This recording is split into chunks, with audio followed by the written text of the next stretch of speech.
This is a presentation of DirecTV, America's premier source for sports television. NASCAR's biggest stage is set as the Sprint Cup is ready to run in Daytona for a 4th of July weekend tradition. It's the Sprint Cup's final visit of the season to Daytona International Speedway. And Dale Earnhardt Jr., Jeff Burton, Kevin Harvick, and Jeff Gordon are ready for 400 miles of high-speed restrictor plate action under the lights. Last year's race ended with one of the closest finishes in history, and teams will be ready for anything and hope to avoid the big one. NASCAR Hotpass salutes an Independence Day weekend tradition. We're ready to rock from the World Center of Racing right now.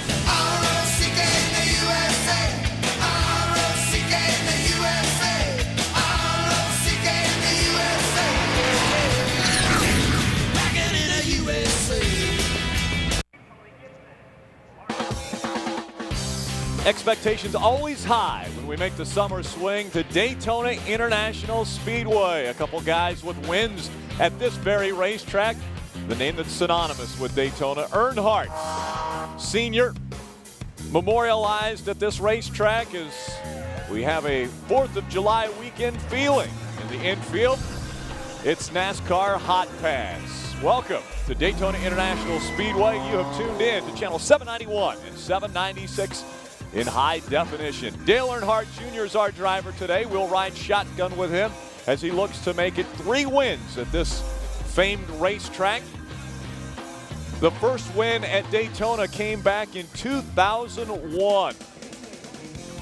A monumental day for Dale Earnhardt Incorporated. Dale Earnhardt Jr. wins his first Daytona race. His teammate Michael Waltrip just behind him as he crossed the start-finish line. Dale Jr. talked about how big of a day that was, coming back just months after his father had passed at this very racetrack and getting that first win at these hallowed grounds. Take a look at what has happened at this racetrack for Dale Earnhardt Jr. The last 10 races at Daytona, a win, 4 top 5s, 7 top 10, 70% of the races, the last 10 races, Dale Earnhardt Jr. has finished in the top 10. Before Dale Jr. was introduced to the crowd, he was talked to by our own Phil Parsons. Let's listen. Dale Jr., we just looked at some video from that big win back in 2001. How huge was that for you? Oh, it was big, man. I'll never forget that, coming back here in 2001 after the 500 and winning that race. It's just weird how it all happened, but it meant a lot to me. You had a pretty good night last night. Both cars, you and Brad, both in the top 5.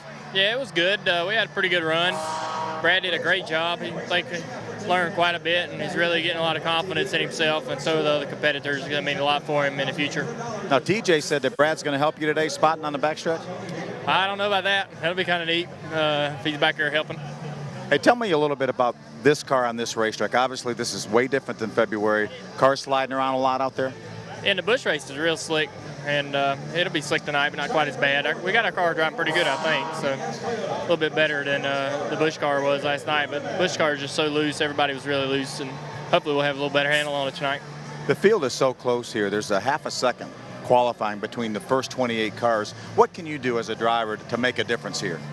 Just make the right moves, pick the right line and help the right people and get help from people. It's circumstances. Every lap presents a circumstance, and make a decision one way or the other is going to help you or hurt you, and so you make more good decisions than bad ones. Last month you went and unveiled this very cool paint scheme at the National Guard base. Tell us a little bit about that and how cool that was. Yeah, this is a digital camo car, and I guess the good thing about it is, or the important thing about it is the effort that went into it. The guys hand painted it and all the stencil, and took a couple days of hard work to do, and a lot of pride in it. I've been trying to keep it pretty clean, scratch-free all weekend, and really means a lot to me and all the guys here for the body and paint guys that put that much effort into it, and be so proud of it. So we're happy to have it out here, and hopefully we'll put it in Victory Lane. Can you imagine being anywhere else July 4th weekend than here in Daytona? I don't imagine that changing for a long time. It's great. I mean, it's a great place to be. It's a race I've always looked forward to as a kid, and it's a fun weekend for all the drivers. It's a relatively easy weekend, work-wise. So at least for the drivers, and it's pretty enjoyable too. They do a good job here in Daytona, putting on great races, and this one ranks right up there. Got that great win at Michigan a couple of weeks ago. Let's make it 2, huh? Yeah, we'll do it, man. We got a good car and a great opportunity. Great sponsor tonight with National Guard and Amp Energy, and we got a lot of support. So we should have a great shot at it. All right, buddy. Have a good one. Thank you.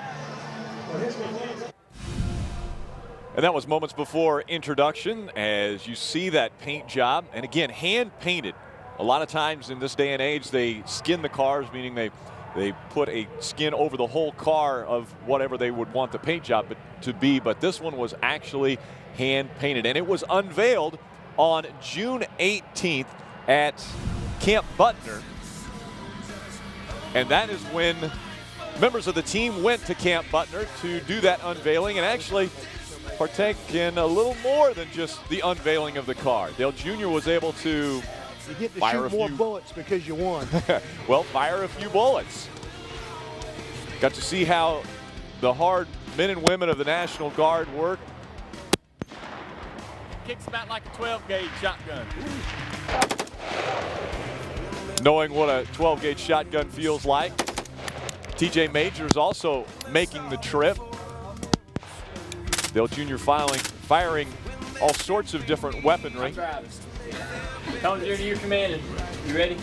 Tony Uri Jr. Is there anybody else up there? Amy? That's TJ Majors.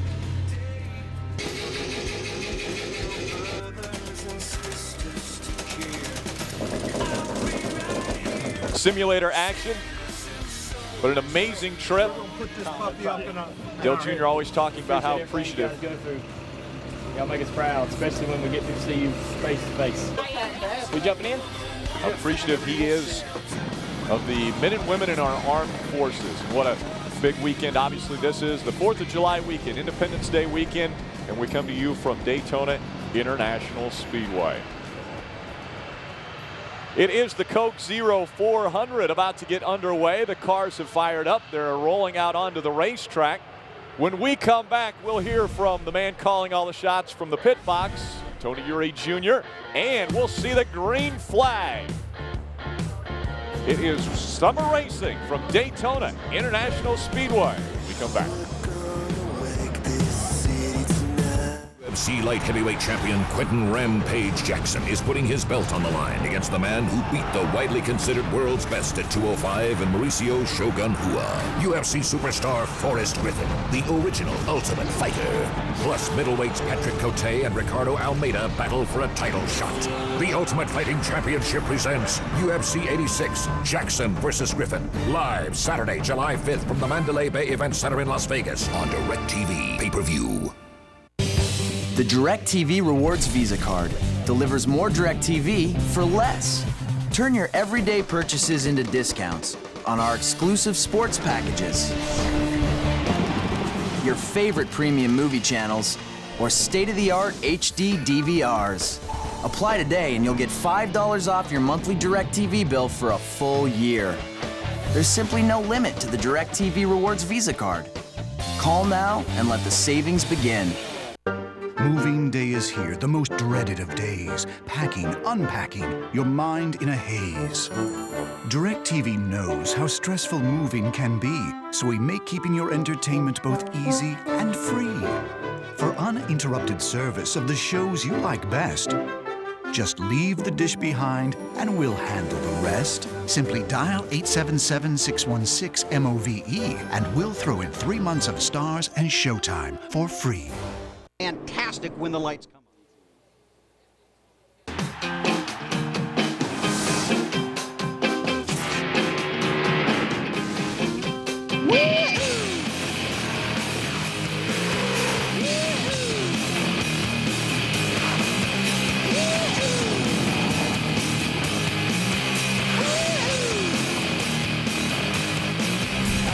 And welcome back. We're under the lights from the World Center of Racing, Daytona International Speedway. Let's hear from the man calling the shots on top of the pit box, Tony Uri Jr. with Phil Parsons.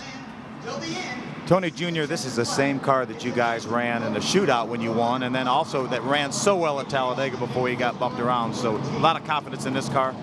Yeah, this car has run pretty awesome for us ever since we built it, and you know, the reason we didn't run it to 500 is we didn't have time to get it to wind tunnel or nothing, and we were so impressed with it at the shootout, we just decided to start running it. But you know, the setup is not that far off from what we had here in February, and I think we just kind of made some bad pit calls there towards the end of the 500. It's the only reason we didn't get that. So we'll do a lot better tonight, but I mean, the car has been exceptional ever since we got here, and we were a little free the other day, so we decided to just leave it alone. And you know, I think it's going to tighten up here tonight a little bit, so we'll just kind of play it by that. But the car's super fast, and I think Dilger is pretty much ready to go. There was a very limited amount of practice because of the rain on Thursday, so do you feel like you had enough practice, and did you do enough drafting practice in the one practice that you had? Yeah, I mean, we got a full run on a set of tires, and that showed us the tire wear that we needed, and you know, it kind of probably works in our favor. We had such a good speed weeks down here, and the setup was so close. You kind of don't want to give these guys more time than you need to tune up their stuff, so that ought to give us a little bit of an advantage. All right, but how about now? The tires are going to matter here, so probably anything after about 20 laps, we're going to probably see 4 tires. Yeah, I'm planning on probably taking 4 on all night. I mean, there's a lot of this tire it's not that much difference. It's just got a lot of wear to it, and so you know, I'm thinking, you know, if it costs me a little track position to put 4 on, I think we're going to be better in the long run. All right, have a good one, bud. All right, thank you, man. Again, Tony Uri Jr. calling the shots from on top of the pit box.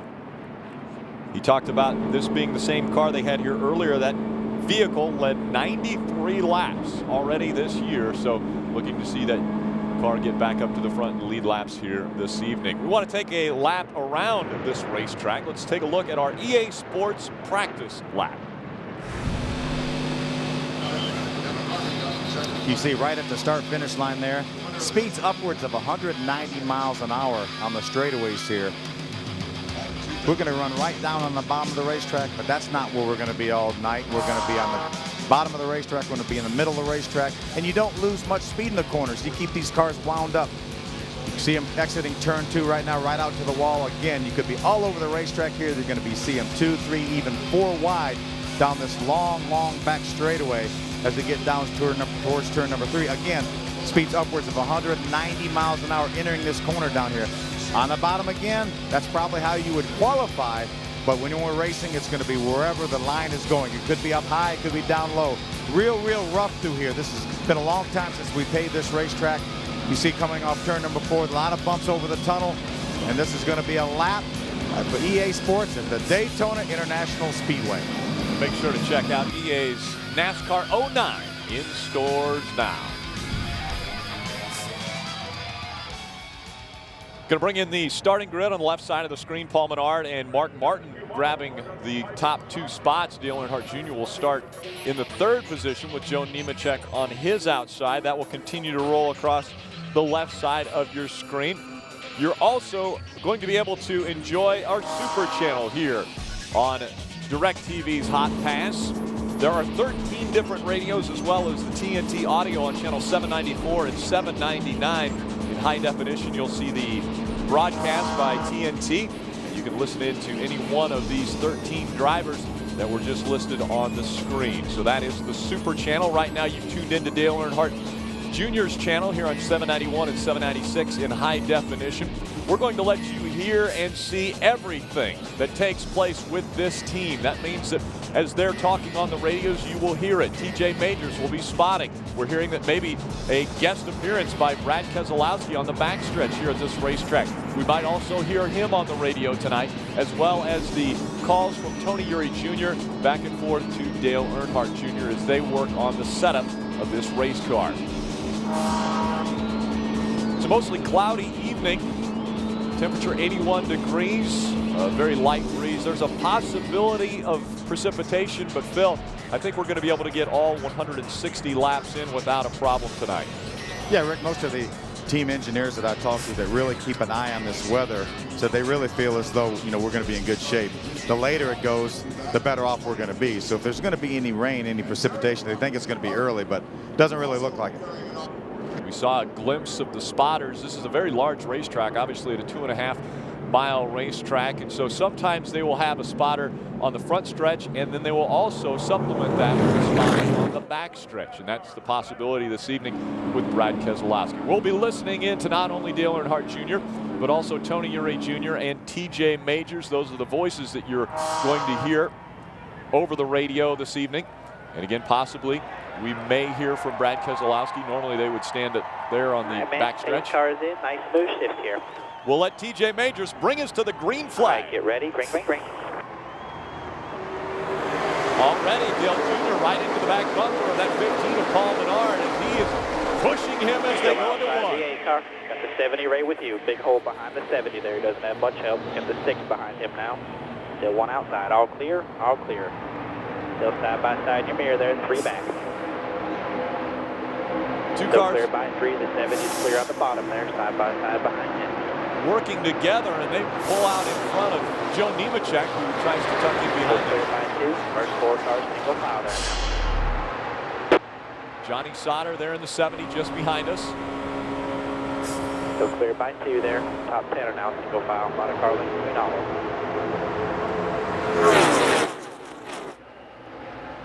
Got the 70, the 6, the 8 in your mirror there.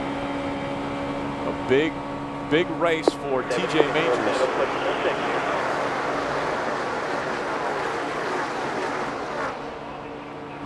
He has to be Dale Jr.'s eyes around this racetrack. Still clear by 1 there. Still clear by 1.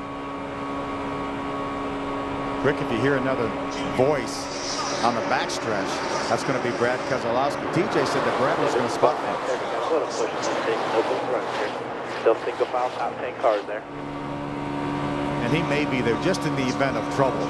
TJ may be able to do it all the way around, and if something happens over there, Brad may jump in then. Phil, the start of this race, we saw a very strong 88 Chevrolet pushing that 15 in front of him. Now, would you expect to see that 88 jump out and try to at least lead a lap here early to get those 5 bonus points? I would guess that we're going to see that 88 jump out and lead a lot of laps here, not just one. I think we're going to probably see that car lead a lot of laps, but I think Dale Jr. wants to just let things settle down here. Clear by 1. Make sure the we 70, the 6, the 8, the 18 in your mirror. Everyone's single file, top 15 cars. He wants to make sure we're single file because it doesn't necessarily want to run 2 wide, 3 wide this early. Pushing the 6, half back there. Phil, in your 18 starts, 3 times you finished 3rd at this famed racetrack. How difficult is it to hold on to this track position? Well, it really is. There are times when you do absolutely nothing wrong and you get passed on both sides. So it's very, very difficult. And that's what we talked to Dale Jr. about before the race. What can you do as a driver? And just try to make the right moves and try to be in the right place at the right time.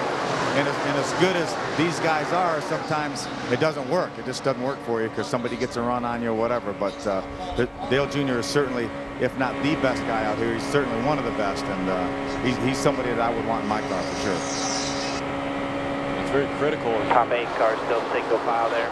11 trying to make moves on the outside with a 20 about 8 cars back there. I'll let you know how it goes back there. As we listen to TJ Majors, he is going to be the one who will say someone has a run. They're moving on the outside, and that will then mean that Dale Jr. will have to make a decision. Does he jump up to a different line to get in front of cars that are got to run, or does he stay in the line that he's in? And that's, as you mentioned, Phil, one of the things that Dale Earnhardt Jr. is the best at, is figuring out where to run around this racetrack. And we've talked about it before. It's cooled off quite a bit here. This is not a real warm evening, especially for the July race here.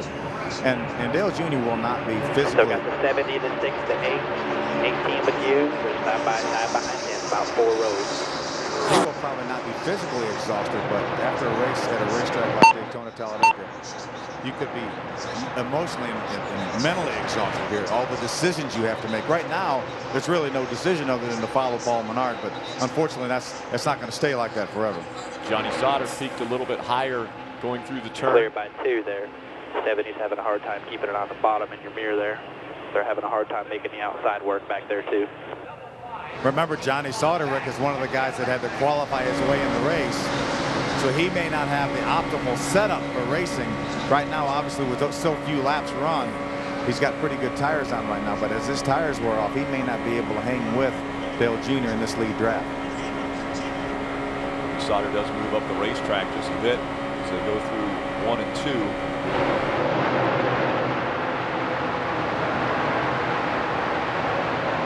That 70 trying to stay on the back bumper of Dale Earnhardt Jr. We'll see if he's able to keep it down on the racetrack. As Jr.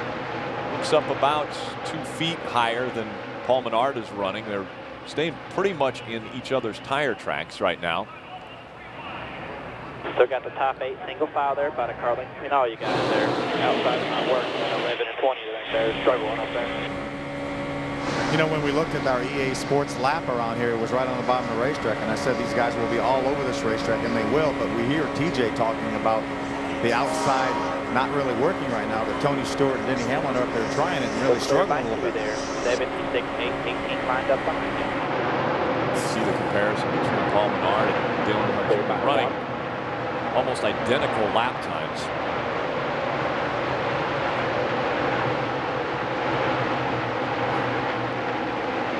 Bump drafting only at the very beginning, the start of this race, as Junior got into the gas quick and was into the back of Paul Menard, pushing him into turn number 1. And since that point, he hasn't been on that back bumper at all, but he's been about a half a car length behind that Chevrolet just in front of him. There again, Sauter in trouble, staying on the bottom of the racetrack this time. It opens the door. Outside, they're having a real hard time holding on the bottom. They're hanging them out there. 6, 8, 18 lined up on the bottom back there, about 5 back. When we saw those lap times just a few moments ago, Rick, we saw the 6 is clear to 70, the 8 is clear to 70, about 4 back still.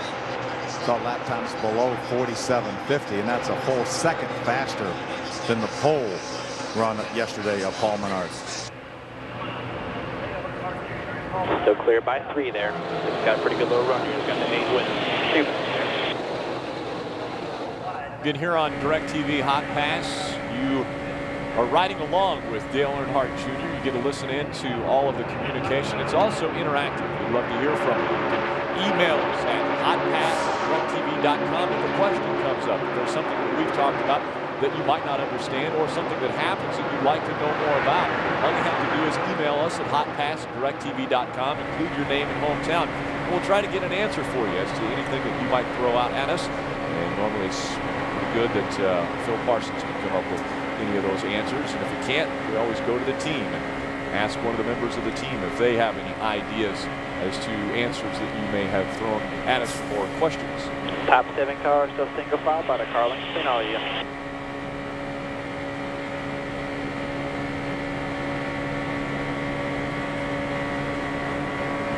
Dale Jr. right on the back bumper of Paul Menard, about a half a car length back. Has not been bump drafted since the beginning of this race. Reagan. You really want to only use that bump draft when it's really necessary, and you need to propel somebody by somebody. Right now, very comfortable following Paul Menard in that 15 car. No sense really, you know, he's not racing anybody in the outside line, so there's no reason to bump Paul to try to propel him forward.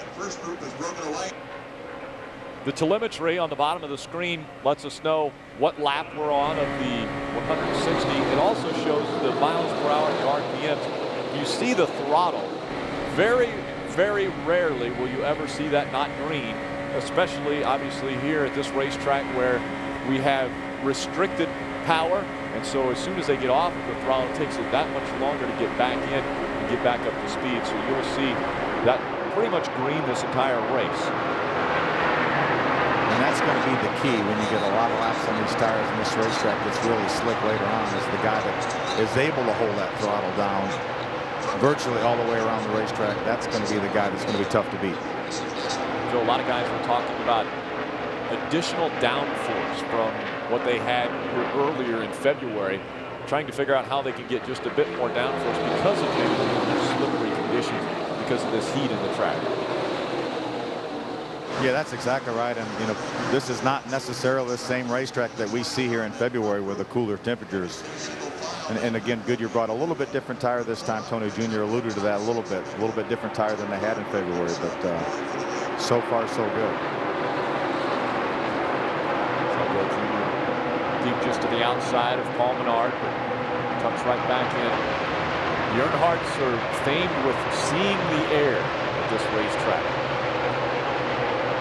So cleared by 1, he's cleared by 2. You kind of got like a 6-car breakaway there. Your group's cleared by about 12 over the 20 car. He's got about 2 or 3 up lined up behind him. Not really making much progress yet. Staying about 20.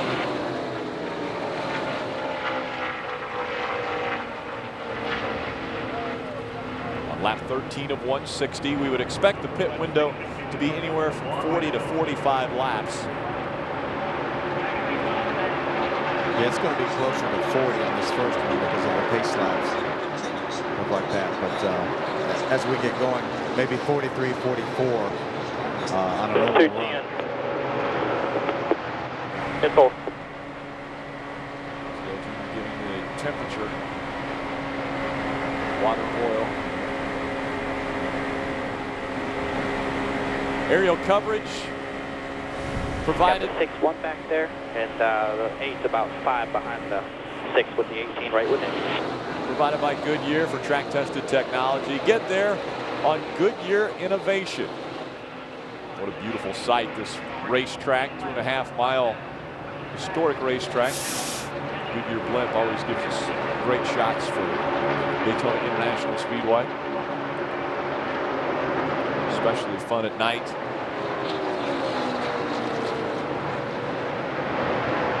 So much history at this racetrack. 1959 is when it opened. Lee Petty won the first Daytona 500 here. There's been 50 of them now. Celebrated the 50th anniversary of the Daytona 500. Ryan Newman, who was victorious in February at this racetrack. As we continue to see single file racing at the front of the field, Paul Menard started on the pole today. Dale Jr. started in the 3rd spot. Those 2 cars have been in that position ever since the drop of the green flag. You know, you think about Daytona and you think about Talladega and you talk about lead changes and how many times you change the lead. 01, the 20, the 28. Trying to make the high side work. About 4 cars behind you there. Now they're side by side. Obviously, Paul Menard has led every lap here. I remember Dale Jr. winning a nationwide race, which was Busch at the time here, raced back a few years ago, and led every single lap in that race. Talk about lead changes. Fewest lead changes from Daytona International Speedway. One that happened twice. Most recently in 1963. So it's been quite some time since they haven't passed at this track. You were just a little kid there back in 63. Actually, not born, Phil. 18 moved up that lap. Still not making much ground yet. I'll tell you, if they get a run on the 6, you're clear by 3. I'm appreciative of that. Dale Jr. still able to hug that yellow line, as is Paul Menard, as those 2 have now separated themselves with David Reagan in that number 6. So 3 cars have pulled away. We heard TJ Majors talk about some of the cars behind him trying to go on the higher line, and so that is why this 3-car bunch is pulled away. But here at Daytona, it only takes a while before the pack catches you. He's got the 6-1 back there. He's cleared by 5 over the 20 and the 18 there. The 20 just cleared the 8 back there. He's been just passing people on the bottom when they try the top. This is the kind of racetrack in this configuration in July when it's hot and slick like this that, you know, those cars up front, Paul Menard, Dale Jr., maybe David Reagan, can keep holding those things virtually wide open. Some of those other guys behind them may start struggling a little bit, having to back off the throttle, and they'd be able to get a little distance and keep a little distance on the rest of those cars. You're cleared by 1. He's still cleared by 4. But I think Tony Jr. is leading that pack back to him, it looks like right now.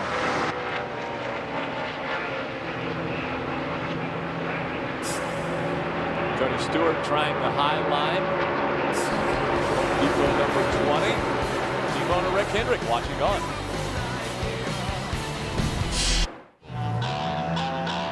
Well, I drive the number 8 U.S. Army Chevy Impala.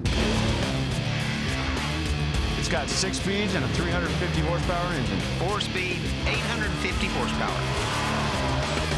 8-wheel hydronomic suspension.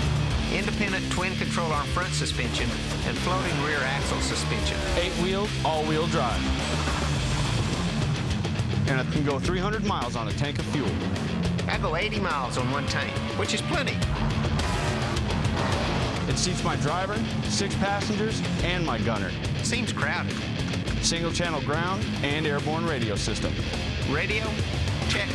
Day-night thermal imaging camera and periscopes. Well, I have driver cam.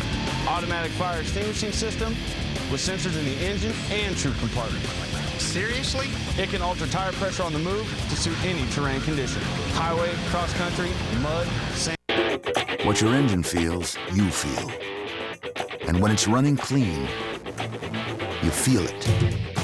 Which is why Pennzoil Platinum has active cleansing agents to clean out up to 46% of sludge in the first oil change. That's 3 times better than the leading conventional oil. Pennzoil Platinum Motor Oil. Our ultimate clean for your ultimate feeling. Not just oil, Pennzoil. Pennzoil Platinum, just $3.98 a quart for a limited time at Advance Auto Parts.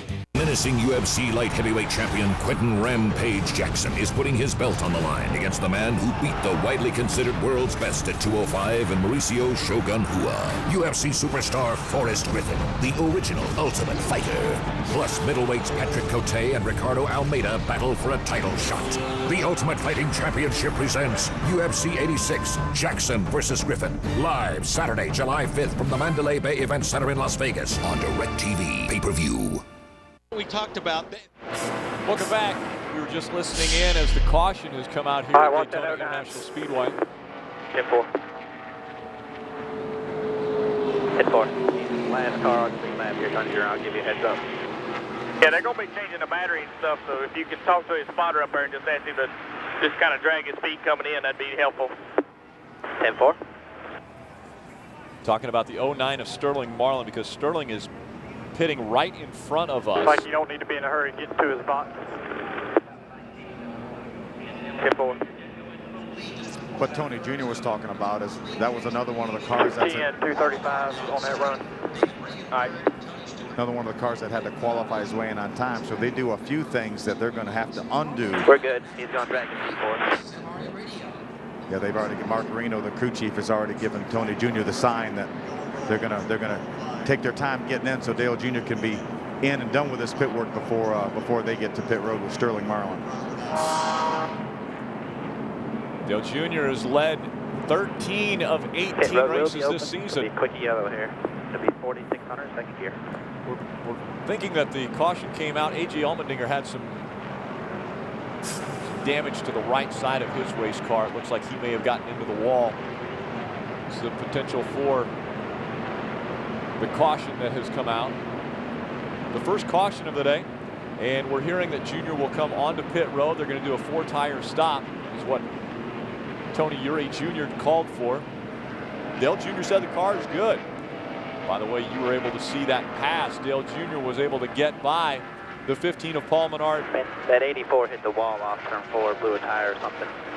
Should be any debris there. Just keep your eyes open there. 4,600 at the line. 4,600 RPMs as they come onto pit road. Dale Jr. in pit stall number 20. All right, 4,600. 3 in front of that 84 up here. All right, 10 away. Come on. Phone in here. Right there. Adam Emmert is our front tire changer. DJ Richardson, our rear tire changer. Ben Fishbeck, our tire carrier on the front, and Matt Myers is our tire carrier on the rear. Rick Pigeon is our jack man. Go, go, go, go, go, go, go. Outside, 2 outside, 2 outside, 1 outside, all clear, all clear. 4,600 there, all clear. 2 is 12's outside, 12's outside. 4,600 to the cone. 4,600, all clear. Interesting, Phil. It looked as though they were waiting, but they weren't putting any more fuel in the car before he dropped the jack. We'll find out what took place when we come back with more. That is ridiculous right there, guys. Y'all got to get better. Oh, could everyone please aim their remote at one of these slow images? Now pick a fast one.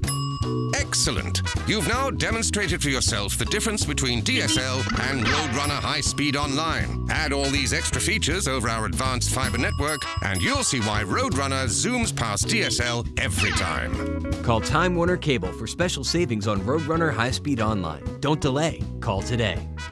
Time Warner Cable, the power of respect, selfless service, integrity, personal courage, proud soldier.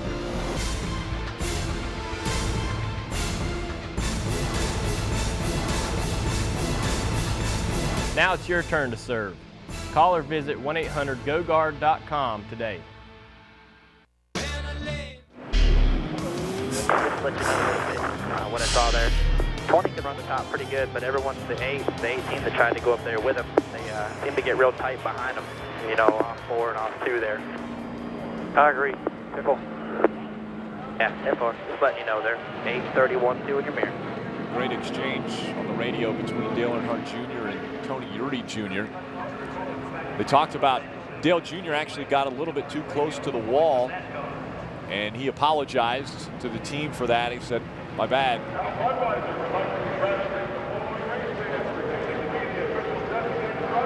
So Rick Pigeon again was across the wall, over and jacked up the right side of the car. They came over and changed those right side tires, but it was a difficult situation when he came over to the left. Let's hear from our Jack man. I am down here with Rick Pigeon. Obviously Dale Jr.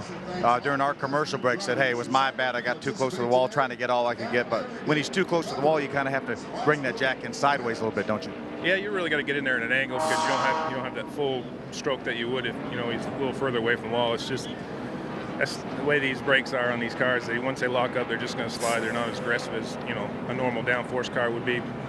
But it's kind of the nature of the beast. When the car slides, you can't turn. So that's the only thing you're going to do is get a little close to the wall. But it's no big deal. We'll get it back. It's a speedway race, and we'll get there. Yeah, Dale Jr. said, I'll get it back for you, and he's going to be fun to watch. Oh, yeah. It's always fun to watch him here. All right, buddy. Thanks.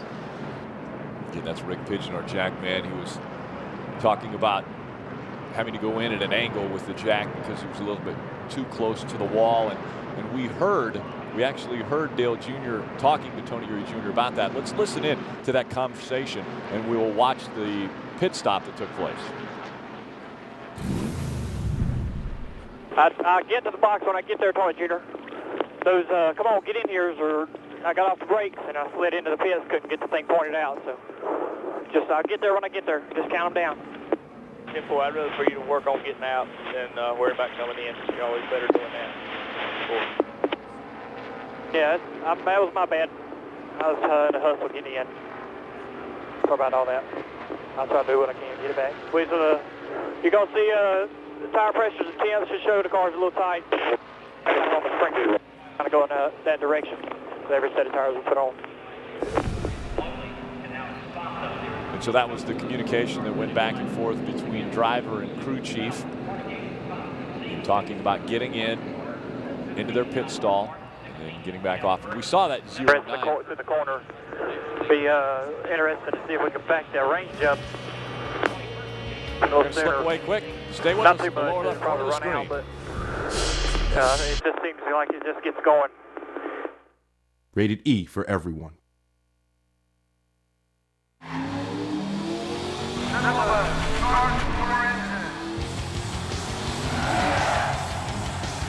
Hey, I'm Jeff Gordon, driving the number 24 DuPont Chevrolet, and I'm going to be your mentor in your NASCAR experience. You can basically play this game without having to navigate through menus, utilizing Jeff Gordon as your guide. It's truly a game that is easy to get into and very difficult to master. Let's go over to the paint booth and get you set up with a new Sprint Cup ride. The detail of the setups, the paint shop, the graphics, the shop atmosphere, the chase format. The emotion and the authenticity of the actual sport is what you find in our games. I think we really hit a home run on that this year as far as getting people into the game in a way that can be fun right out of the box.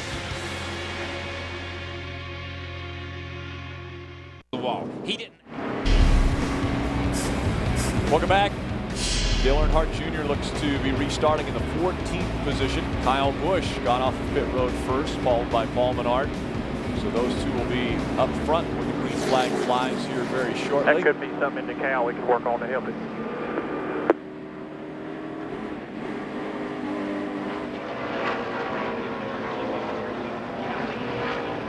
All right, man, coming to the green here. Nice smooth shift. I'll watch in front of you.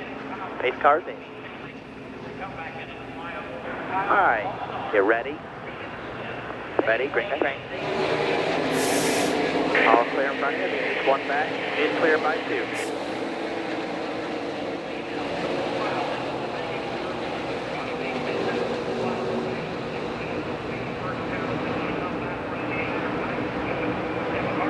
Still clear by 2 there. He's clear by 3. We've got a teammate just in front of us in that 48 of Jimmy Johnson.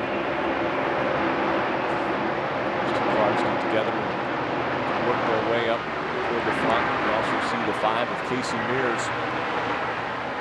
Amazingly enough. Still clear by 1. He's still clear by 3. That 8 of Mark Martin behind us. We heard on Friday the changes that are going to take place in Hendrick Motorsports next year. Mark Martin will be driving the number 5 for Rick Hendrick in 2009.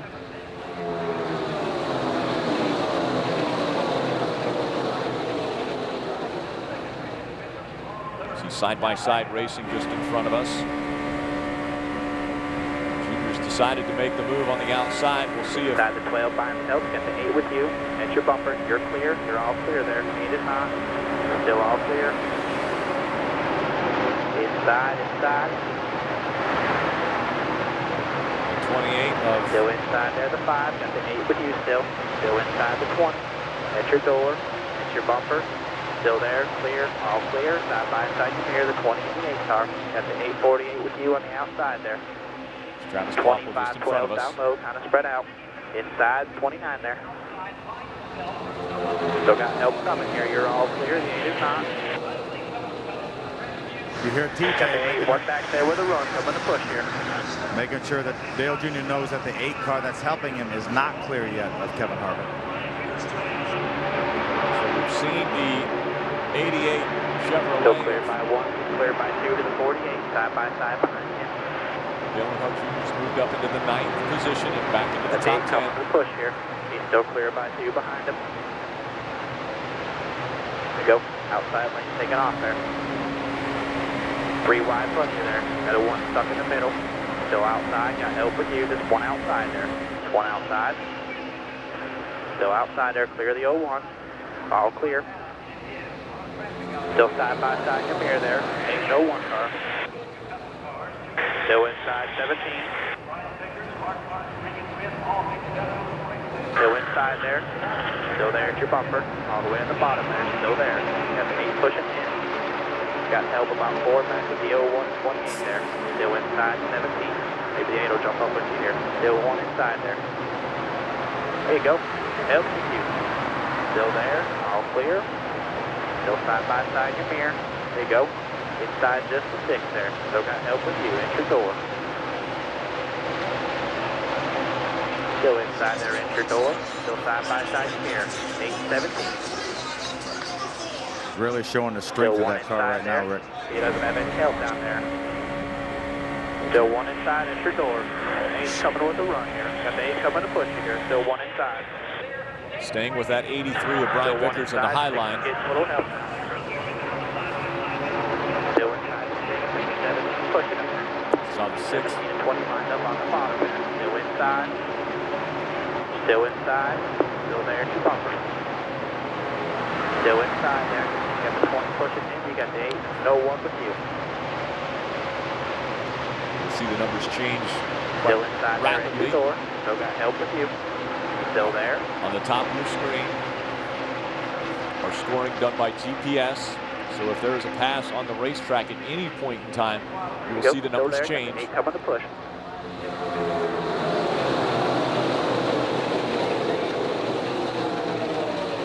You see 5 cars in front of us in a line, and now they scatter. As Junior stays up on the high line, he'll get him behind David Reagan in that 6. Still inside all the way in the bottom at your door. 17 and 20 there. 8's with you. staying on our back push here. You're all clear. All clear. This time. 8's right into there now. 1 inside 83. Helps with you. Still inside there. Enter door. This race has a whole different look than the early part of it, doesn't it? It sure does, Phil. We were talking earlier at the beginning of this race, or actually TJ Majors was saying the outside line. The 48 in your mirror there. Got some good pushes behind you. Still 1 inside. Outside line wasn't working, and now all of a sudden the outside line is in the middle, 3 wide moving. In the middle, 3 wide there. Still in the middle. Still in the middle. Clear high. 1 inside. Still 3 wide in your mirror there. 8's in the middle of the track behind you there. Still 3 wide back there. You got 1 inside. 1 inside the 83 there. Just 1 inside the 15 now. Just 1 inside the 15. You'll get help from the 83. Enter door. Enter bumper clear. All clear. Side by side your mirror. 83, 15. Outside lane's got a lot more pushers there. Got the 83, the 8, the 20, and the 48. 5 back there. Dale Jr. back to third on the racetrack. Just behind that 22 of Dave Blaney. There you go. Still clear by 4 there. He's clear by 2. Kyle Busch continuing to lead. Still clear by 3. He's getting the push in his mirror now. There's an 83, 1 back. He's clear by 1 to the 8. Side by side behind him for 6 and the 20. 20's on the outside. No help with either of them. So, man, good job to make that ground up there. Clear by 1. As TJ said, what a good job. It really shows the strength of that car. And Dale Jr. making some nice moves on the outside, which really wasn't working early in the race. And all of a sudden, when Dale Jr. jumped up there, along with the 83 of Brian Vickers and the 8 of Mark Martin, looked pretty good. Looks like the cream is rising to the top right now, Phil, as we see some pretty strong cars up front. Got the 83 and 8 lined up with you. The 20 just cleared to 6 in your mirror there, back there, 3 cars.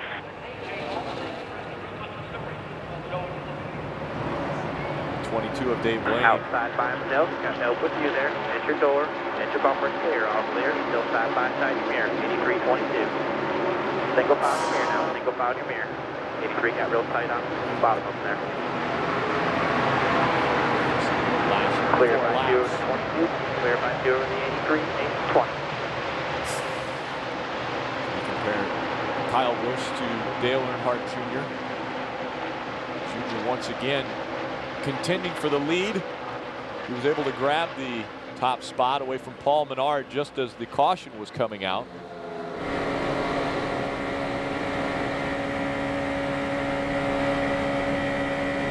Relatively quick race at Daytona, only 400 miles, 160 laps. We've completed 33, we're on lap 34. We don't hear Dale Jr. saying much, and that's a good thing. I think because that means that car is really driving. So clear by 1, he's clear by 1. Phil, how much do you have to just focus on not only the bumper in front of you, but the mirror to know what people are doing behind you? People would not believe, Rick, how much you look in the mirror at a place like this or Talladega. You will look in the mirror 50 times on a lap. You just glance in the mirror to see where that car is behind you. Obviously, in this case, it's Dave Blaney. But you will look in the mirror maybe 50 times to see where he is. And there's situations when you watch him and you watch his hands on the steering wheel. Now 22's up high by himself, 1 back there. And you want to see on the bottom. And you want to see where he is. 2 back there, side by side back there. 83 on the bottom, 22 up top. 83's down there by himself, still side by side back there. The 8 went to 83 on the bottom, 22's hung out on the high side. 22 of Dave Blaney has moved up the racetrack on 2 different occasions. Got the 83-4 back, they're still side by side, 5 behind him. Both times he's lost positions on the track. I got the 8 hung on the bottom by himself back there. The 22, 20, 31, and 2 lined up on top.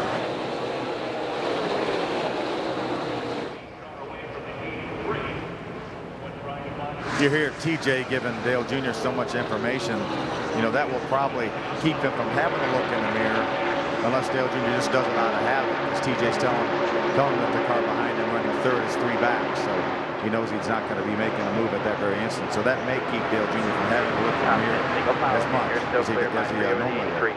Got 22. Come give him a little bit of a bump here. Clear by 3, nose to tail in your mirror there. We're going to slip away. Stay with us in the lower left corner of the screen. It's NASCAR Hotpass on DirecTV. What your engine feels, you feel. And when it's running clean, you feel it. Which is why Pennzoil Platinum has active cleansing agents to clean out up to 46% of sludge in the first oil change. That's 3 times better than the leading conventional oil. Pennzoil Platinum Motor Oil. Our ultimate clean for your ultimate feeling. Not just oil, Pennzoil. Pennzoil Platinum, just $3.98 a quart for a limited time at Advance Auto.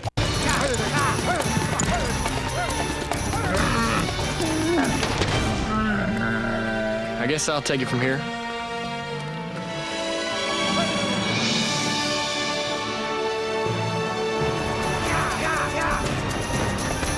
Just don't leak any fluid on me.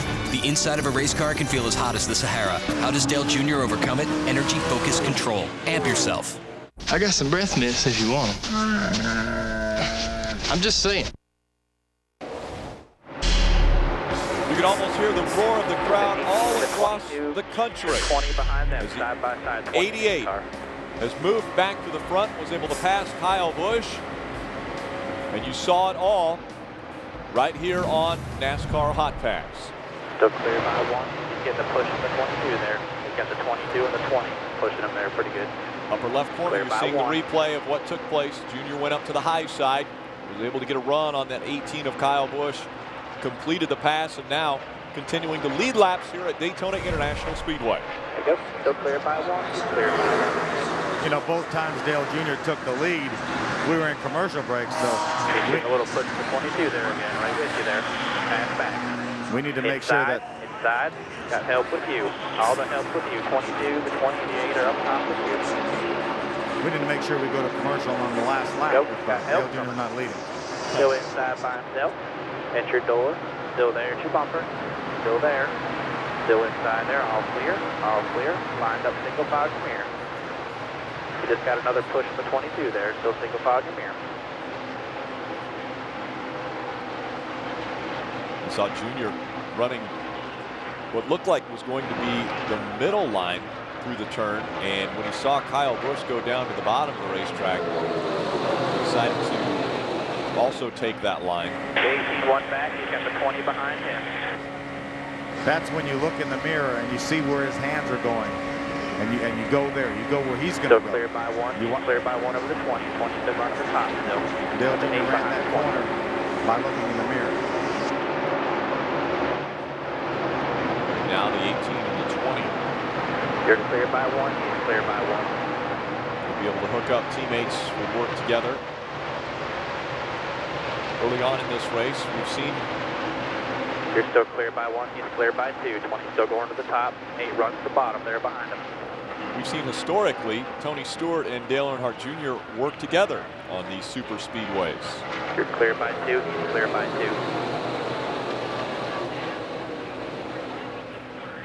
And again, it's nose to tail, single file. And now Tony Stewart looking to the high side once again.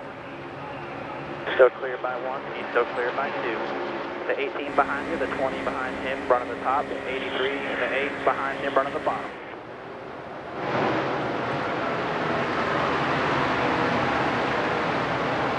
And what a beautiful paint job. Here, I want to clear by 1. Paint job on this car. It was hand-painted camouflage and active combat uniform scheme. National Guard defending freedom. Amp Energy Chevrolet.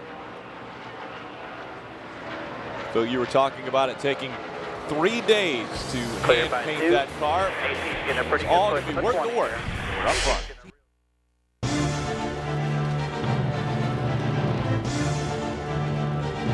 Our team just got stronger. I think Dale will be able to take it to a new level.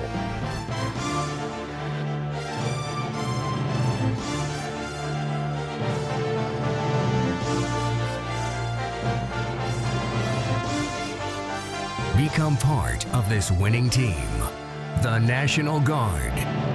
Oh, Could everyone please aim their remote at one of these slow images? Now pick a fast one. Excellent. You've now demonstrated for yourself the difference between DSL and Roadrunner High Speed Online. Add all these extra features over our advanced fiber network, and you'll see why Roadrunner zooms past DSL every time. Call Time Warner Cable for special savings on Roadrunner High Speed Online. Don't delay. Call today. Time Warner Cable, the power of you. Academy Award winner. Easily enough, Dale Earnhardt Jr. has been able to do it on his own. For the 18 and the 20 go there. He's cleared by 2 behind him. To the high line. Dale Jr. has been able to stay right on the bottom of the racetrack and hold his track position. Even with the 2 teammates behind him working together on the high line, they've not been able to get back by that 88.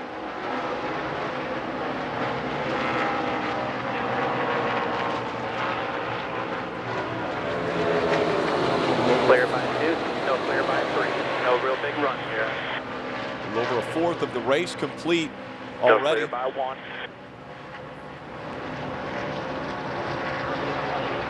So Kyle Busch. Behind the 18 there. Car went to the bottom by himself.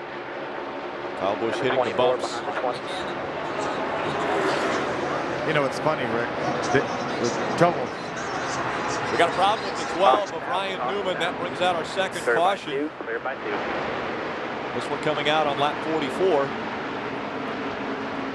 So they will back them back down, and it's working out, Phil, that we went 20 laps before the first caution. Now 24 laps for our second caution. That was a solo, or a spin off to the 12 car, no contact, he's rolling.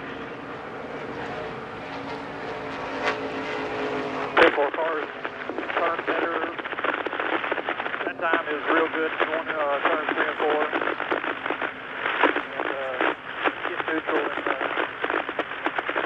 Neutral down into turn 1. Still good all. Good. 10-4.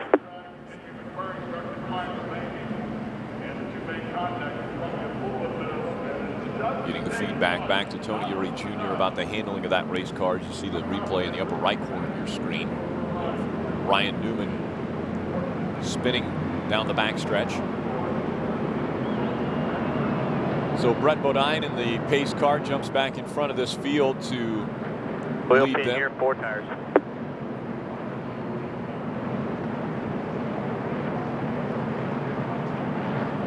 Four tires would be our second stop of the evening.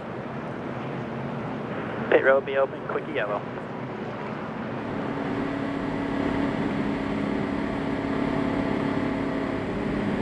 We're on lap 45. We'll be coming onto pit road.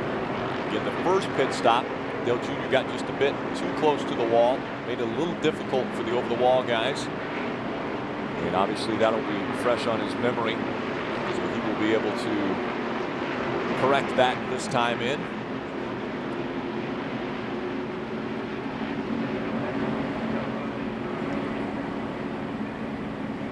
.4600 RPMs. At 09, still way in the back there. It'll be 4,600 seconds. Pit road speed. And here he comes, Phil. 4,600 at the cone. Yeah, very positive feedback from Dale Jr. about this race car. All right, 10 away. 5, 3, 2. Remember, you have to be aware of the 09 car coming down pit road, hitting right in front of us.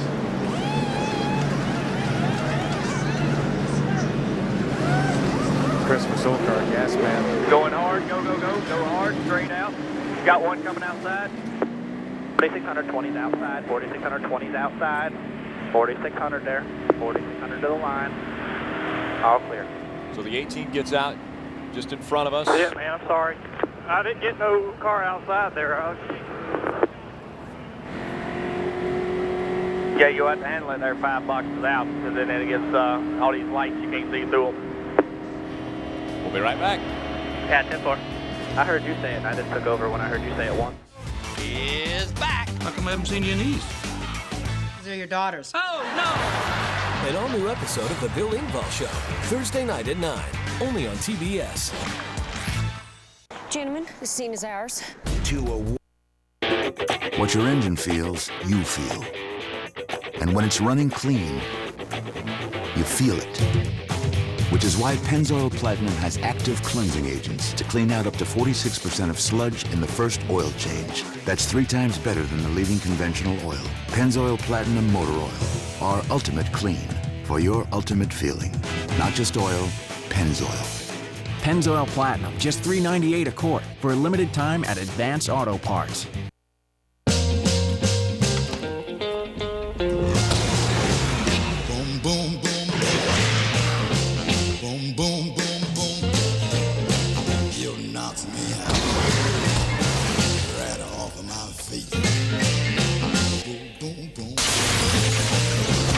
Race car driver feels 800 pounds of force at every turn. How does Dale Jr. overcome it?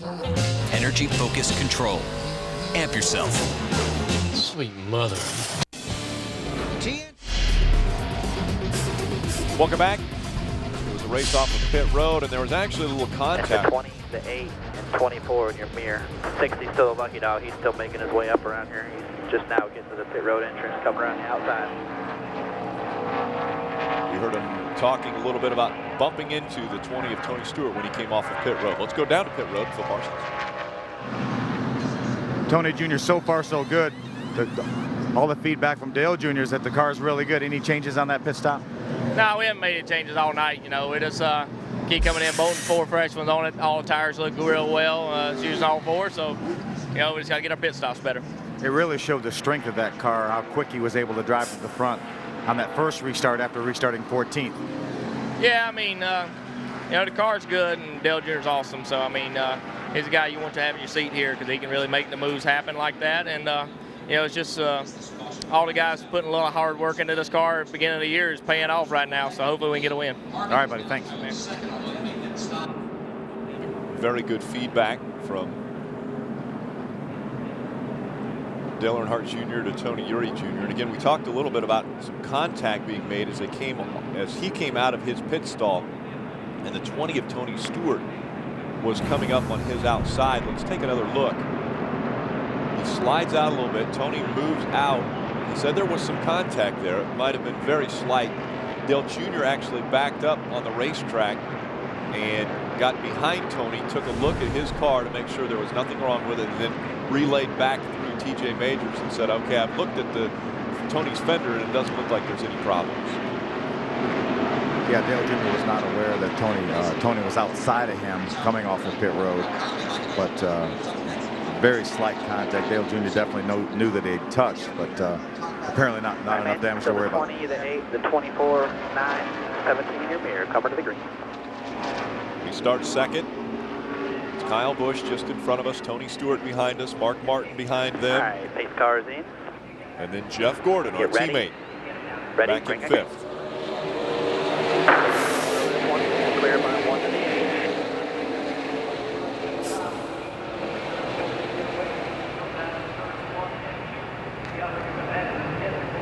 8. Phil, how many horsepower were we down with this restrictor plate? 20 still clear by 1 over the 8, 24. They probably have about 475 horsepower with the plate. This is more horsepower than they used to have when they came with the new style car. It has a lot more drag than the older cars, so they actually increase the horsepower, and they run a lot more gear, and they turn a lot more RPMs than they used to as well. So a little bit more power, a little bit more throttle response, but nonetheless, they're still about probably 350 to 400 horsepower down from what they would be unrestricted. Very evident when we see the restarts. It takes them so long to get up to speed. Now they're finally getting up to speed after they've already completed a lap. Thus far in this race, it looks like the 18 of Kyle Busch and the 20 of Tony, and obviously Dale Jr. Push from the 8 there. That 8 car looks awfully good as well. So these are the cars that seem to be able to run up towards the front consistently. Dale Jr.'s been very strong. We hope that continues. We'll be right back. Let's see if we get out front again. I knew I should have eaten something earlier. How long is this race? 400 miles. Man, there's no way I can make it that long. You know what would be good right now? A delicious fresh Subway sandwich. And we're clear. 2 minutes, guys. Back in 2 minutes.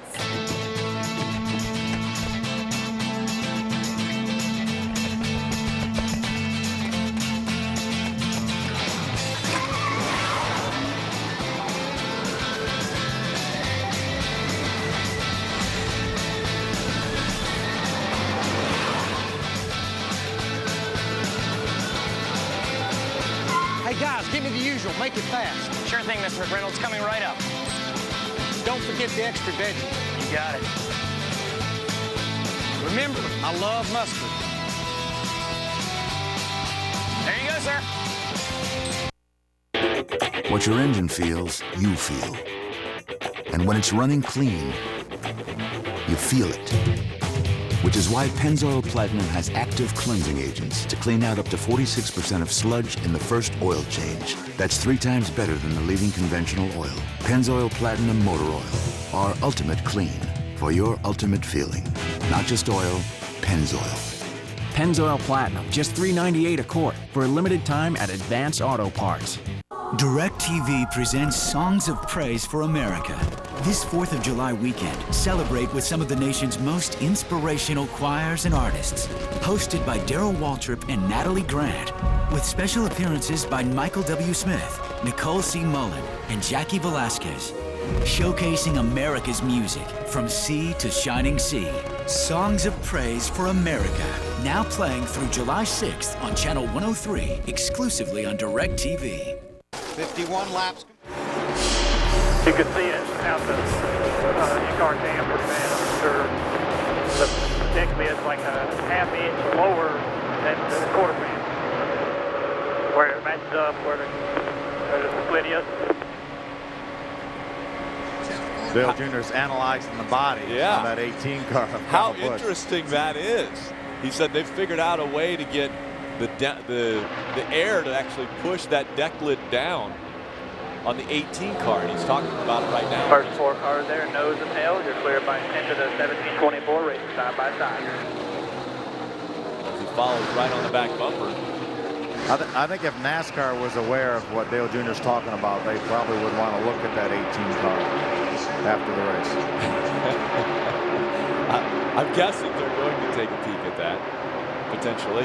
Yeah, and some so clear by 1 to the 20 there, as well, clear by 2 to the 8 car. I'm sure Dale Jr. He's clear by 10 to the 24 and 7 single file. As close as he is, he's got a pretty good bird's eye view of what's going on there Still with clear that 18 by car. 2 there. Dale Jr. has been clear by 1. One of, if not the strongest car on the racetrack tonight. We've completed 53 laps, 160 scheduled on lap 54. We've slowed twice because of caution. The first one was A.J. Allmendinger in the 84 having some difficulties. Then it was Ryan Newman on lap 44. We brought out our second caution. Both times the caution came out, we had come on the pit road and changed 4 tires. But it seems as though they have not had an issue with the car in the sense that they have to make any adjustments to the chassis. Clear by 1 there over the 20. Moved up the track a little bit, clear by 2. Clear by 2. He's got the 8 went up there with him. Just trying to throw a big run up here. 24 is about 7 behind them. 20's got the 8 about 1 back behind him. He's got a little bit of a run here. Half back.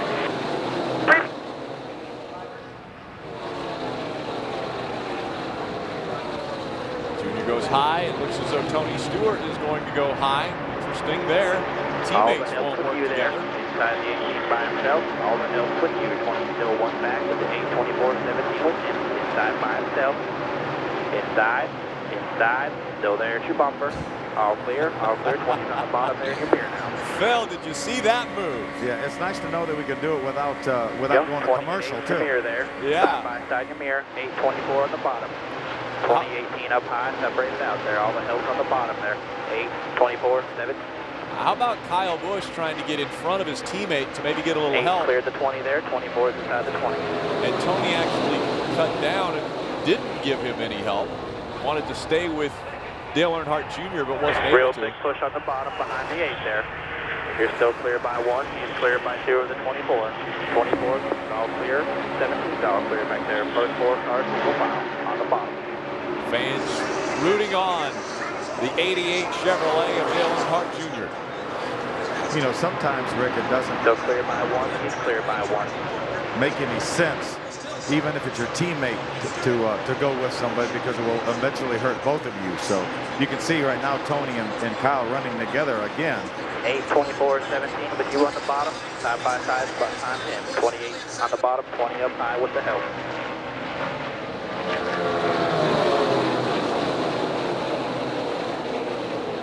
Dale Jr. back out in front, and again he was able to take the lead away from Kyle Busch. And take another look in the upper left corner as he goes by.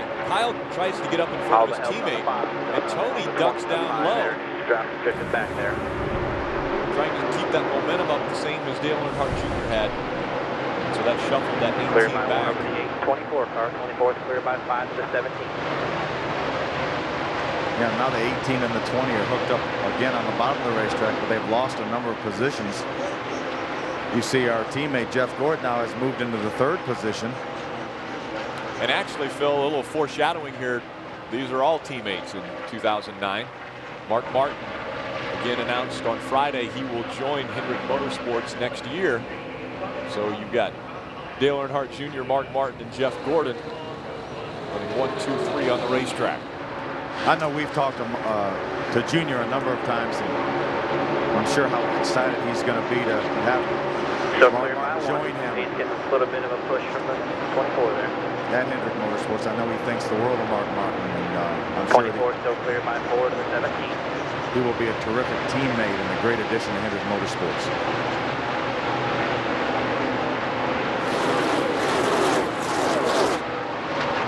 Also watching NASCAR Hotpass down below the pit box.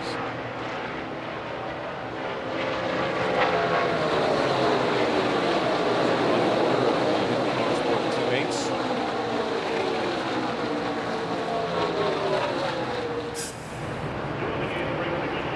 Jeff Gordon has had unbelievable success at this racetrack. 6 wins in his career here. Still clear by 1. Clear by 1. 24 still clear by 5 to the 17. Side by side behind him.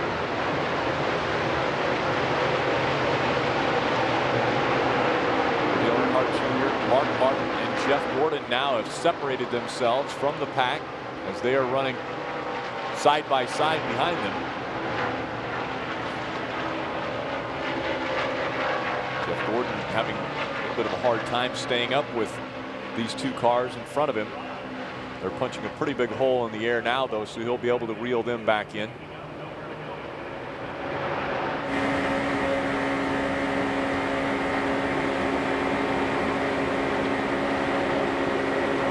Man, good job, man. Top 3 are slowly inching away from those guys back there, doing awesome. Coming in, this car had led 93 laps already this year. File back there, 4th, 5th, 6th, 7th. There's still 10 back there behind the 24, and they're behind their side by side again. But 47 laps in the Budweiser shootout, and they took this car to Talladega, where he led 46 laps at that race. Phil, what have you tracked down on pit road?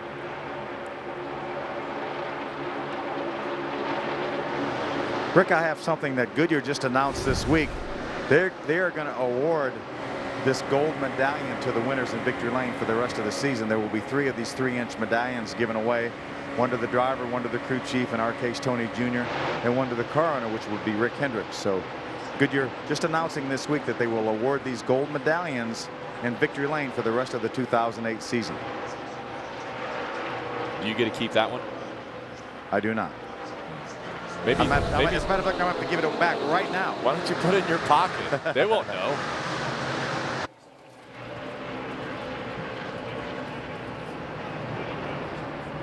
Three cars working together on the racetrack, and it's working working out very well for them. It's Dale Earnhardt Jr., Mark Martin, and Jeff Gordon, 1, 2, 3. Cleared by 2 there.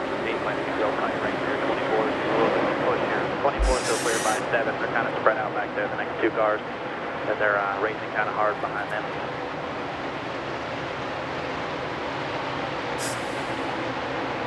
So the intervals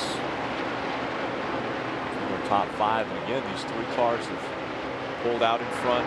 It's Matt Kenseth in the 17 and Travis Quapple, the top 5.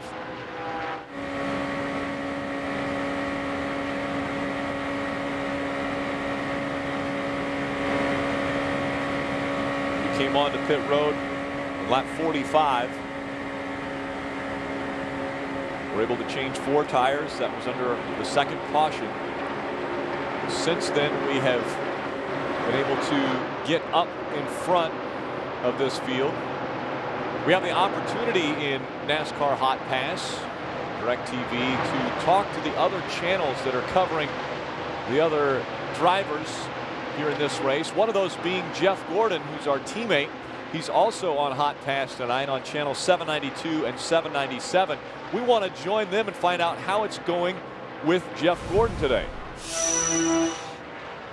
Randy Pemberton, Hermie Sadler over there on channel 792 and 797. How is it going with Jeff Gordon today? Hey, we got to like it right now. You guys running first. Our teammate for next year in 2009 stuck there in the middle, Phil, and we're having a heck of a run. We've come from 26th to 3rd, and we haven't heard Jeff Gordon this excited on the radio in quite some time. I'll throw it down to Hermie to get more detail on that. Yeah, you're right, Randy, and we've basically come from outside the top 20 to the top 5 twice. Drove away to the front, had a bad pit stop, went back in traffic, and Phil Parsons, I want to talk to you a little bit on pit road. You guys have been up front most of the night. We've had to come through traffic. What is Dale Earnhardt Jr. saying about his car in traffic, or does he just like it out front here? Hermie, he hasn't said a word about this car other than it's really, really good. We got back to 14th on that first pit stop. Dale Jr. slid the tires coming in the pits, got a little bit too close to the wall. Our jackman, Rick Pigeon, had to bring the jack in sideways, couldn't get a full pump on it. So we came back out 14th. It didn't take long for Junior at all, who had run the bottom of the racetrack just about the entire early part of the race, following the 15 of Paul Menard. Didn't take him long, went to the top of the racetrack, had some help from the 8 of Mark Martin, from Brian Vickers in the 83 to make his way back towards the front. But again, very little feedback from Dale Jr. other than to say the car is extremely good on the racetrack and he can go wherever he wants to go. Hey, Phil, you guys obviously covering Dale Earnhardt Jr., we with Jeff Gordon, 2 of the best-known competitors as far as drafting is concerned, with great records on plate racetracks. What do you think those guys have in common? What makes Dale Earnhardt Jr. and Jeff Gordon as good as they are on these kind of racetracks? You know, Hermie, it's funny. I asked Dale Jr. When I talked to him before the race, these cars are so equal out here. The top 28 qualifiers were within 1/2 of a second. I said, what can you do as a driver to make a difference? He said, just try to make the right moves at the right time. Our spotter, TJ Majors, has been very, very good letting Junior know who's around him and who's doing what, who's making a run. The fact that the top side's not necessarily working, but, you know, they always used to say that Dale Sr. could see the air. And I'm not sure that that's not exactly what the case is for Dale Jr. and for Jeff Gordon. Obviously, these guys have had so much success on restrictor plate tracks, as well as all the other racetracks, certainly. But it just seems like whenever we get to a restrictor plate track, these 2 guys find a way to get their cars up front. Hey, you know what's interesting, guys, down there? You've often heard Jeff Gordon talk about the fact that Dale Earnhardt Sr. taught him a lot about drafting as well. So not only did Junior get an opportunity to watch his dad run, where he's won, I think, some 34 or 33 races here at Daytona, but Jeff Gordon learned a lot from Dale Earnhardt Sr. and gives him a lot of credit as well. Yeah, everybody that's ever raced around Dale Sr., by osmosis, you learn something about drafting, because, you know, you can only be passed so many times by a guy until you learn a little bit of something. I can often also say as well that I learned a lot from Dale Jr., and I was fortunate to have a little bit of success at a restrictor plate tracks, nothing like Dale Jr. and Jeff Gordon or Dale Sr. had, but it was awfully fun to race with Dale Sr. You definitely learned a lot every time you were around that black car. Well, speaking of black cars, the one coming up behind us is Mark Martin. Now, between these 3 cars, we've got 8 wins here at Daytona. And do you guys remember back 2 years ago how close Mark Martin came to actually getting his first win at Daytona? Yeah, no question about it, Rick. I mean, Mark is starving for a win here at Daytona. certainly would have loved to have won the Daytona 500 that year. Of course, he was with the fledgling Ginn Racing operation at the moment that at that time had gone away. Now he's got an opportunity to head into 2009, Rick, with these guys that he's running with right now, and he could not be more excited. And likewise, so is Dale Earnhardt Jr. and Jeff Gordon. They're glad to have Mark Martin on board heading into 2009 for sure. Yeah, he's such a classy character, I tell you. Mark Martin was all smiles when he was up with Rick Hendrick and they made that announcement on Friday that he would be joining this team. And the support of his teammates were at that announcement. Dale Jr. was there. Jimmy Johnson was there. Jeff Gordon was there. So they were all there to support the decision that Mark Martin had made to run the full season in 2009. We want to appreciate or say thank you. We really appreciate you guys joining us over here on this channel.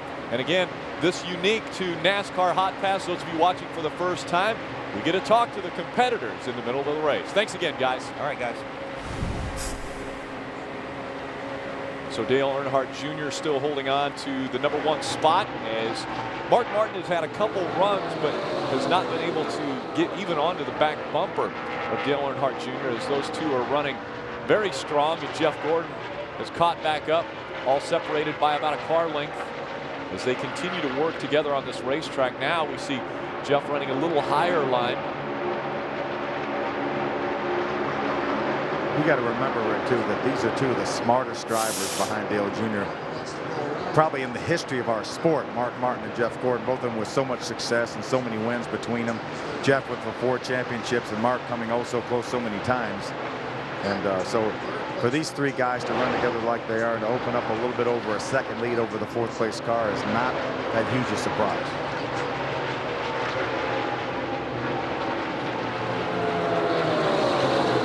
Leading lap 70 on lap 71 now as we see Mark Martin ducking down a little bit lower on the racetrack. And the problem is Biffle is spinning on the racetrack. That will bring out our 3rd caution.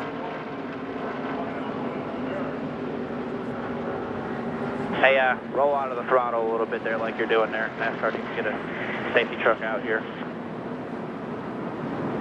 There you go. So lap 71, the caution has come out once again. This time we go about 27 laps of green flag racing, and that was the reason for the caution. 16 and the 41 or 42. Juan Pablo Montoya keeps coming here now. They drove away.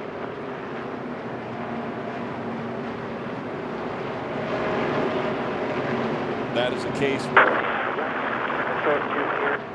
watch for debris up high there. They slid down the middle of the track. They're just about to pit road. Looked like Greg Biffle was trying to move up the racetrack, and Juan Pablo Montoya was there. There you go. 16 went down across the track right there. Yeah, a lot of times you get a little bit of a push coming off of 4 there, and that may have been what happened. Pace car will pick you up here.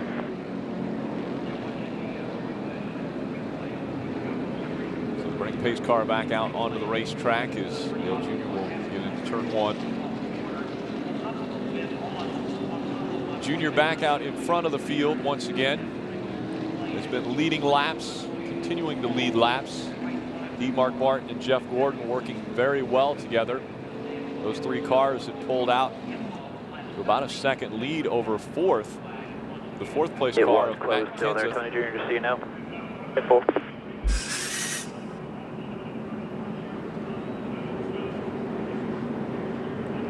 So the over-the-wall crew again getting ready, expecting the camouflaged 88 of Dale Earnhardt Jr. on pit road.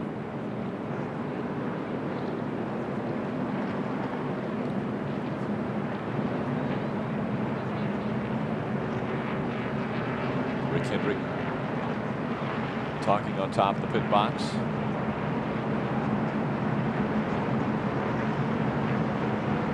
Pit road is open. We'll see Dale Jr. 09 is a lucky dog here, so he should be a factor here. Dale Jr. bring that 88 onto pit road. Talking about the 09, he's pitting just in front of us, but Sterling Garland was the lucky dog, so he'll have to wait until the next time by. Come on to pit road. Coming off pit road the last time, we All right, man. Made 4600 slight contact here. Safety truck up high, 4600 at the line.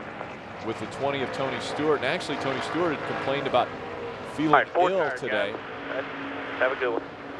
And we're hearing that Tony Stewart may be jumping out of that race car, and J.J. Yaley will be jumping in to run at the remainder of this race. 4600. Adam Emmer just taking a deep breath. All right, you're 10 away.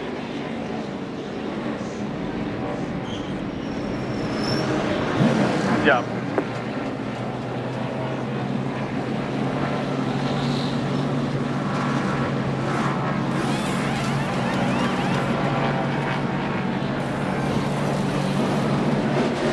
Go hard, go, go, go, all the way to the grass, all the way to the grass. 4600, all clear. 4600, no pressure there. 4600, nobody coming here. 4600, all clear. Good Scott, guys. There you go. Under 14 seconds. Good work. You just heard it from the driver. Good work, boys. I'll tell you, nothing pumps up a crew more than a car that's as good as that 88 National Guard car is right now.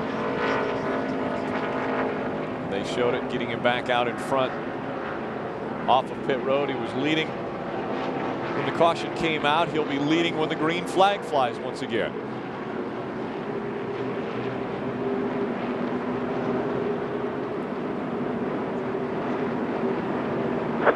Tony, senior Stewart stick. 15's coming around the outside here. I don't know what he's doing there. Probably trying to get up there with these guys. Dale Jr. just asked if Tony Stewart was sick. We are getting confirmation that J.J. Yaley did jump into. I think that's what's happening there. Did jump into that number 20 for Tony Stewart. You see in the upper right corner the driver change being made.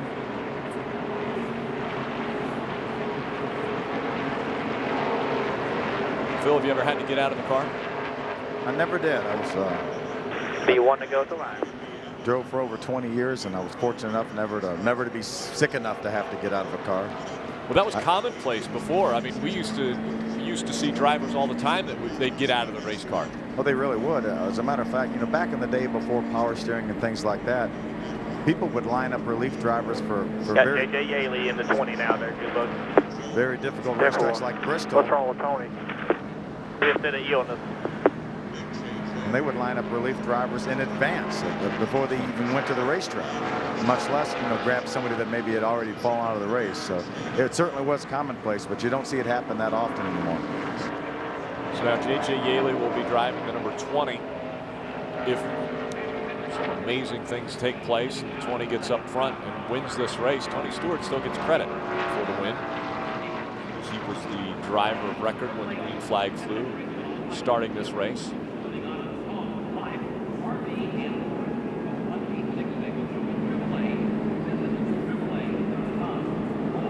Coming up on the halfway point of tonight's 400-mile race.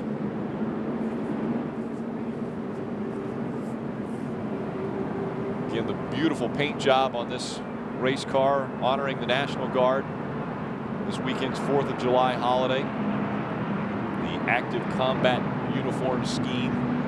What an unbelievable job a couple guys did to hand paint that race car, Phil.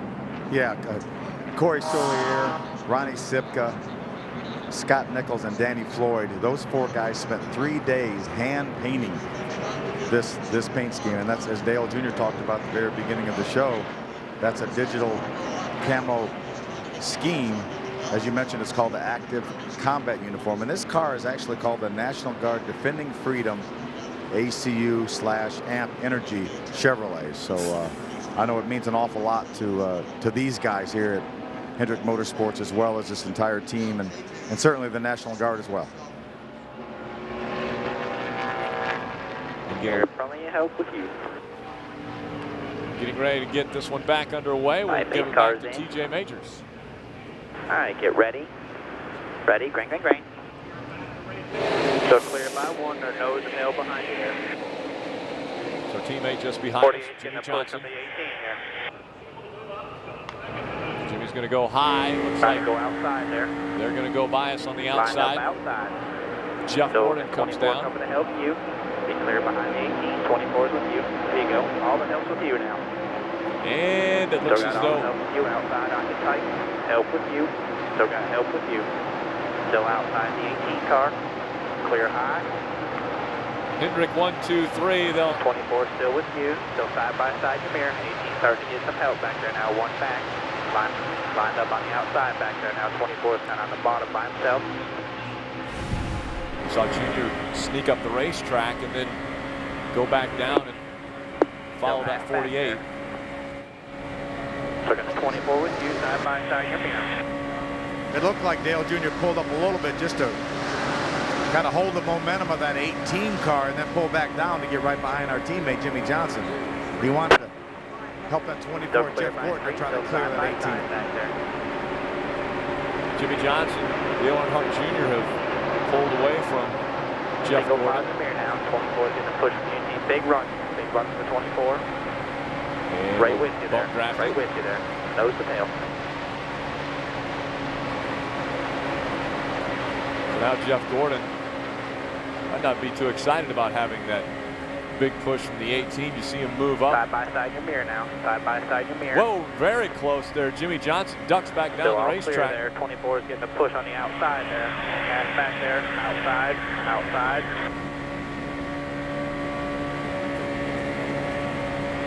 Phil, it just seems crazy the way 18 is moving around a lot. Still outside there.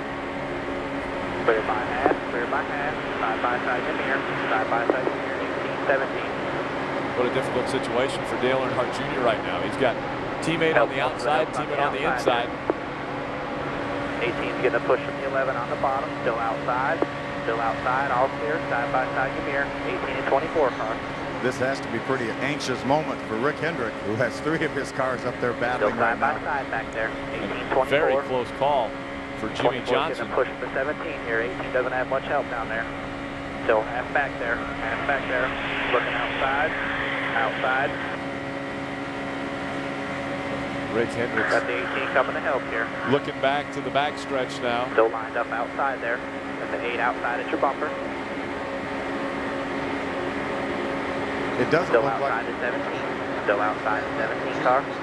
It doesn't look like the 48 of Jimmy Still Johnson. outside the 8. Got the 18 one back behind it. Still lined up outside.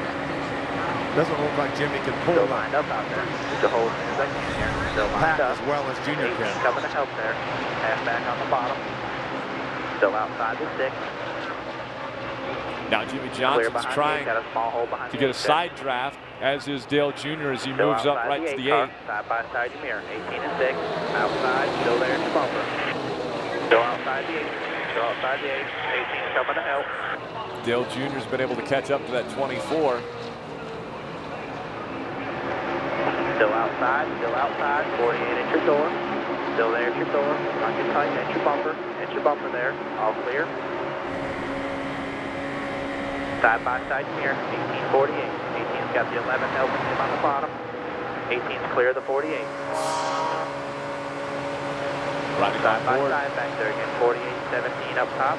18 and 11 on the bottom. Race leader Jeff Gordon looking back on our car. It's amazing how a caution flag will switch things up. Obviously, they were running mostly single file, Rick, before that caution came out. Now just about. By 2, 48 just cleared the 18. 40 is getting a big push from the 11 on the outside. One back. Big push from the 11. Yeah, just about the entire field now side by side, other than the front 2 cars. So all clear there. 11's with you. Side by side your mirror. Phil, it is amazing how Dale Earnhardt Jr. lined up behind you there. 48 on the outside with no help there. It almost looks as though he can feel which car is coming and what line they're going to go. The 11 just cleared the 48. He got down in front of the 11. Side by side again back there. Get down just behind that 24 of Jeff Gordon. Push 18 here. 48 doesn't have much help up high yet. I don't think the 48 is as strong as we are. The 48 now. 11's one back with you. Or the 24. Jeff Gordon looks to have a pretty strong car as well. I think he can pull the pack a little bit better than Jimmy was able to. Now Denny Hamlin behind us. The 11. Looks like he's going to go a little bit high. Cleared by 2 of the 11. Run the top there. Got the 48, 17 lined up behind him. Side by side your mirror. 18 on the bottom. Still clear by 3. Still side by side back there. DJ's going to need a throat lozenge before the end of this race. Still clear by 3. Still side by side. 18.6, 1 on the bottom. The 11.48, 17 up high. 18 just cleared the 11 on the bottom of your mirror. So Jeff Gordon out in front of Dale Earnhardt Jr. Now it's Kyle Busch trying to catch up to these two cars. We've passed the halfway point. Only 79 laps remaining from Daytona International Speedway. Cleared by 3 to the 18 there. Side by side your mirror back there now. 11's got a big bit of steam up top there, about 4 back. 18's clearing your mirror now. Getting a push from the 11 and the 6, they're single file. 18's got to put a bit of a push here. And back. Oh, problems! Inside. Stay high there. 18 all over the racetrack. 18 is about right to the 11. He's able to catch it. He's down on the apron. That was close. That was Still right clear inside of us. Clear by 3 over the 6. Clear by 4 over the 48. Kyle Busch will stay on the racetrack and bring it back up to speed. What an amazing turn of events right there. David Reagan now behind us in that number 6. So it's Jeff Gordon, Dale Earnhardt Jr., David Reagan, your top 3.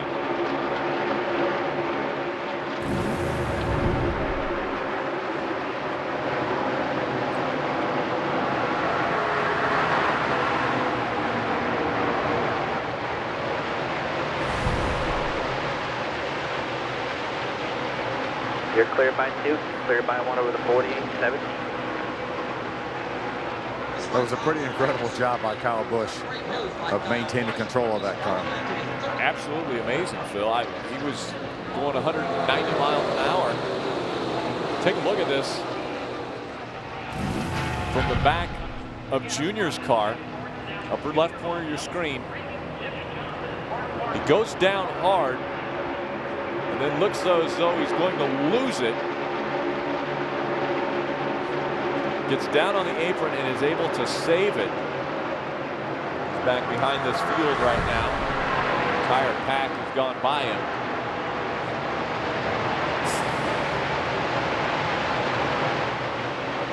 It's pretty incredible car control by Kyle Busch right there. 1 and 2, Hendrick Motorsports. And then 4th for Jimmy Johnson. Casey Mears running in the 16th spot. Rick Hendrick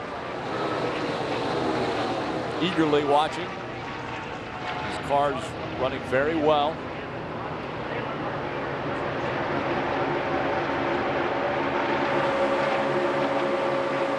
We're back from Jeff's car to the hood of Dale Earnhardt Jr.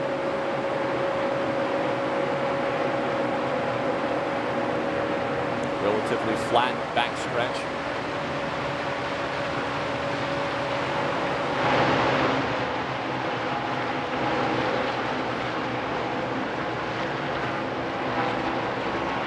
Degree bankings and the turns, and even 18 degrees of banking in this tri-oval that they're going through.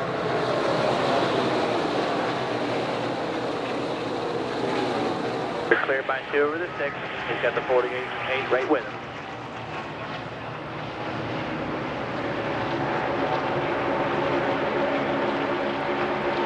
Top 6 cars single file. The 17 running the high side behind him.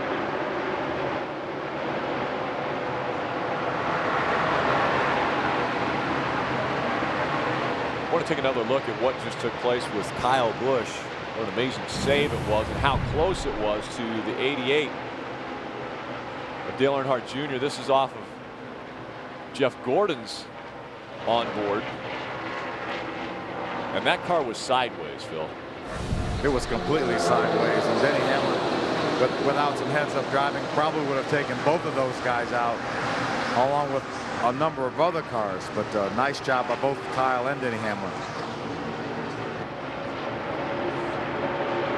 48 giving the 6 a pretty good push there. Still 1 back.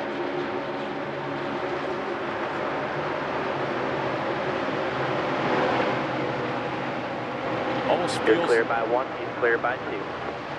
Bill, it almost feels like the calm before the storm. Everyone, for the most part, holding their lines. There's not been any aggressive bump drafting. Oh, that'll probably come. That'll probably come. Well, I mean, obviously just passing the halfway point. Calmer heads prevail as they look toward the end of this race. You know, it's when they have restarts that they get all jumbled up and double file. 48 on the outside. That's when we see a lot of you know, one back there. Side-by-side racing. You see Jimmy Johnson trying to take Single over fog that your mirror now. third spot. Now we've on the got bottom back there by himself. You're clear by 1 over the 48. He's cleared by 3 to the 8. Hendrick Motorsports, a real 1, big 2, shove 3. 99 here. David Reagan just had to catch that car. As Jimmy got past him, David Reagan went down a little bit lower on the racetrack and then dropped back 3 spots very quickly.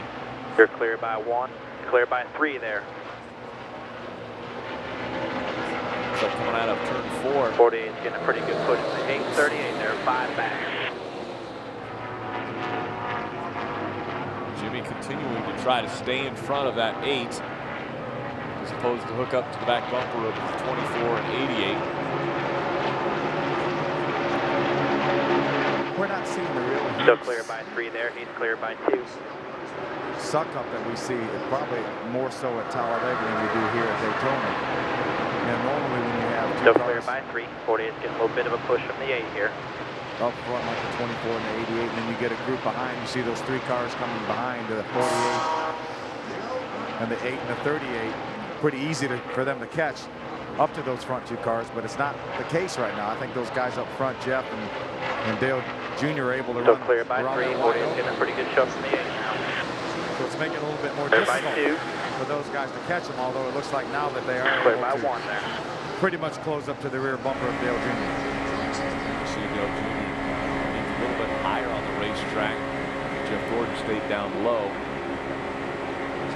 Followed right back into his tire tracks. Trash bag. Clear by 1 there. Trash bag. Dale Earnhardt Jr. letting everyone know that he's listening into his radio. We've been fortunate enough to cover Dale Jr. a number of times, Rick. Have you ever heard him any more quiet on the radio than he has been tonight? Well, and you know what? When he does talk on the radio, there's almost a confidence. You can almost hear the Clear by confidence 2. in his 40 voice. get another push from the 8 there, and the 38 1 behind the 8. And Phil, obviously, you experiencing a win on a restrictor plate racetrack, that might be one of the biggest things that a driver could have at a racetrack like this, is the confidence that he's got a great race car. 40 is getting a push from the 8 there. 1 back. Still clear by half there. The team has asked us for a good tight shot of the grill. Dale Jr. may be seeing a little excessive water temperature. He's talking about a lot of plastic bags blowing around the racetrack, so we're going to try to get a good tight. There's a good tight shot right there of the grill from Jeff Clear Gordon's by onboard 3 camera. over the 48. He's clear by 3 over the 8. 38 racing side by side. 38 can't stay in line for nothing. And just so that the viewers at home, the grill or where the air is getting in there is actually underneath. It's part Still of the clear splitter. by 3. He's clear by 7. Still side by side back there. That's a decal that's just under the Impala SS. There you see he's got the trash bag and it just blew off. Just Still blew clear off by 3. the Still clear by 7. splitter brace. So if it was underneath or on that splitter where the opening is, it gets into the radiator. Got to push from the 19 up top there. You got the 48 about 3 back, and he's clear by 10 to the 8, 19. It looks like that is gone now. And Phil, a lot of times if it gets a little bit warmer, I mean, we'll see Junior maybe duck out about a half a car line, wouldn't we, to get a little more air on the nose? Yeah, that's exactly what you would do. Just try to, instead of riding in the tire tracks of Jeff Gordon, you just pull out just enough to duck a little bit of air in that grill opening. And that's what Tony Jr. has to adjust that tape, knowing that you're going to be running behind somebody most of the time. Still clear by 5 there. He's clear by 3. You cannot have excessive water temperatures. Too much of that for too long would be 48's got the 8 and the 38 kind of lined up behind him again, about a car length between all of them. a huge disadvantage. You don't want to push any water out, because then it would have a tendency to get hotter, even hotter. So we've seen two cars pull away from the pack now as the 48 runs third. He's 4 to 5 car lengths back from Dale Earnhardt Jr.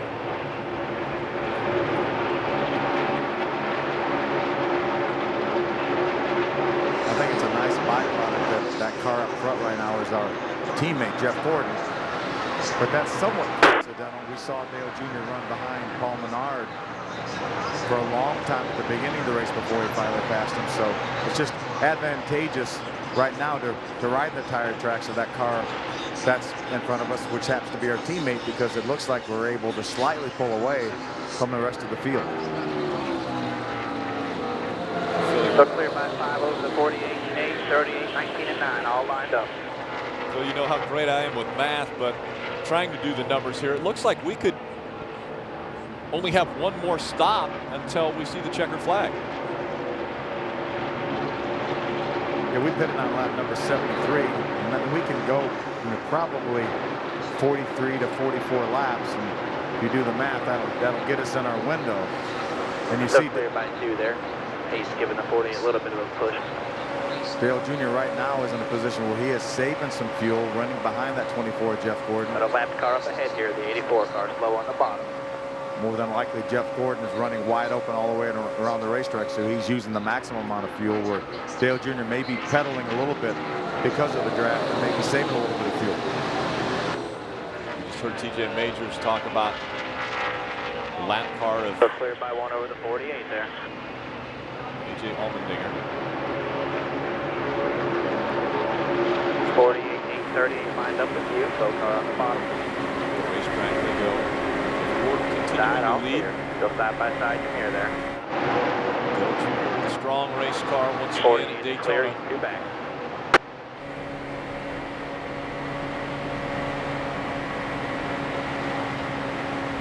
Now the 3 Hendrick cars have pulled away.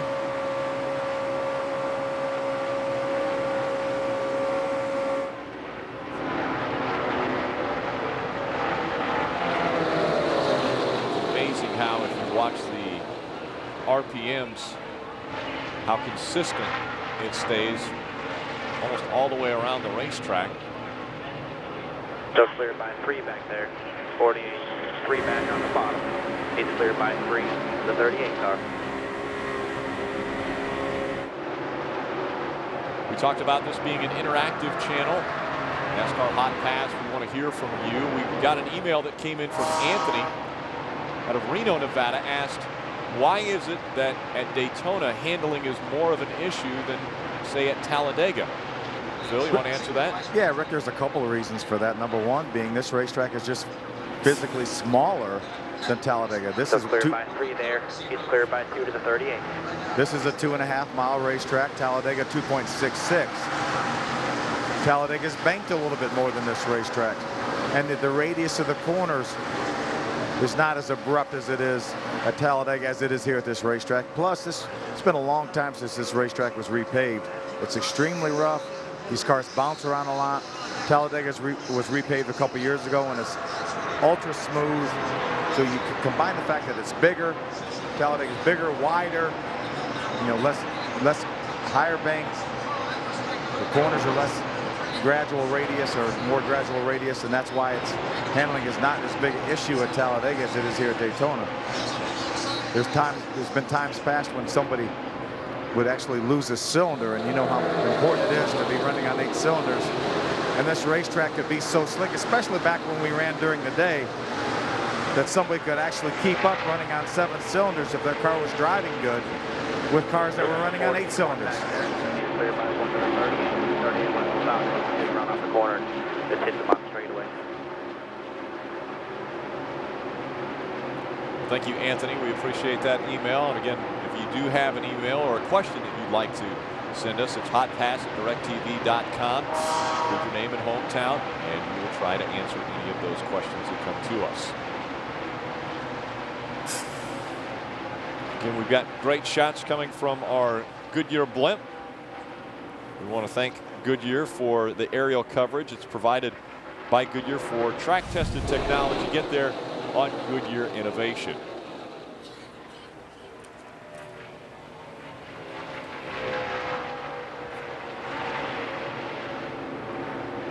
One, two, three at Daytona. Rick Hendrick has to be a little excited. Now Jimmy Johnson's not able to hold on to that third spot. Looks like David Gilliland will take it away. Gilliland has had a strong race car. Cleared by 1 over the 38. Just drove around the 40 on the outside off the corner there. He's real impatient here. I'll let you know what he does. 1 back there. Dale Jr. stays right in the tire tracks once again of Jeff Gordon.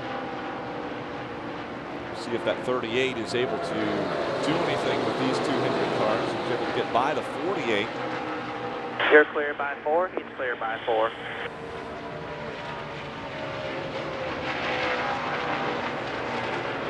So cleared by 2 there. Cleared by 1. Cleared by 1. Trying to look inside there. Inside by himself. Still inside by himself there. In the 48. 3 back with you. He's got the 8 and the 11 with him. Still inside there. Still inside the 38. Still got the 48, 8 with you. There you go. Still inside there. Still inside. All clear. All clear.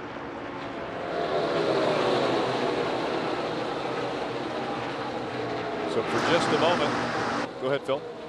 Rick, you were talking about whether we could make it on one more stop, and our engine tuner Billy Davis just told me that if we can get to lap 116 in our pit stop by himself there, then we'll be able to make it the 44 laps to the end as we watch Dale Jr. battling for the lead with our teammate coming Jeff to help here. Still inside at your door. Still inside there. Still inside. At your door there. Still inside there. 38 still with you. Dale Earnhardt Jr. has led laps here already at Daytona International Speedway, looking to do it again. All the helps with you still, about 3 back there. 38 getting a little bit of a run here. He's 1 back there now. Think that 38 helps you here. And a very... Still inside there. Still inside, pushing for 38 here. Inside at your bumper there. You're all clear. Side by side from here. 24-38 car. At the 38. 48 with you on the high side there. And so now Dale Earnhardt Jr. back in front. David Gilliland. Mile in your mirror there. 38 just cleared the 24. Working with us, we see Jeff Gordon staying on the bottom of the racetrack. Now Gilliland's going to go down there as well. Behind the 38 there. 24-40. You see, Dale Jr. had a choice there. He could have stayed with a 38 of David Gilliland, who helped him get the lead, or he could have pulled over in front of his teammate. Clear by 5. But Dale Jr. helped the guy that helped him get the lead. He stayed over with David Gilliland, and now they've been able to drive away and put a little bit of distance, but in front of that side-by-side battle for third with Jeff Gordon and Jimmy Johnson. Would you call that forming an alliance, Phil, potentially? Still cleared by 1. He's cleared by 7. Exactly. 24 and 48 still side by side back there. About 6 rows deep side by side back there. And you form a number of alliances throughout the course of the race. We saw run well with the 15 of Paul Menard early. 24 just cleared the 48 on the bottom there. He's got the 11 pushing him. And then when we got behind 38 with you, 24 is 10 back with him. 11's also clear behind the 24 now. On that restart, we worked with an 83 of Brian Vickers. We worked with Mark Martin a number of times, and then Jeff Gordon, and now working with David Gilliland. So you form a number of alliances that benefit both you and the other party throughout the course of the race. So these two cars have pulled away from the pack. Where TJ Majors talk about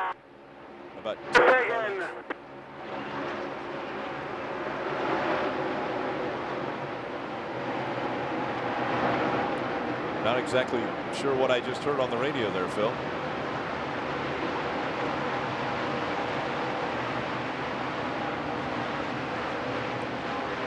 Cross chatter may be coming through on our radio.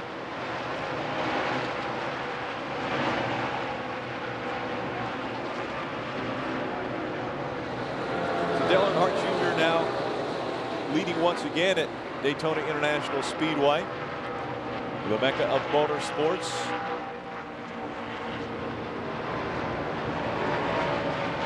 This time it's David Gilliland who is giving him assistance or staying just behind him.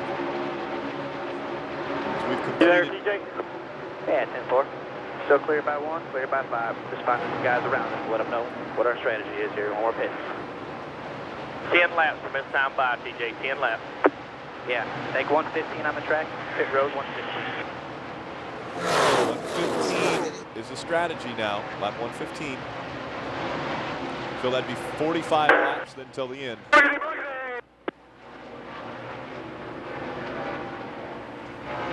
Clear by 1. He's clear by 7 to the 24 and 11. 48, 12 behind them.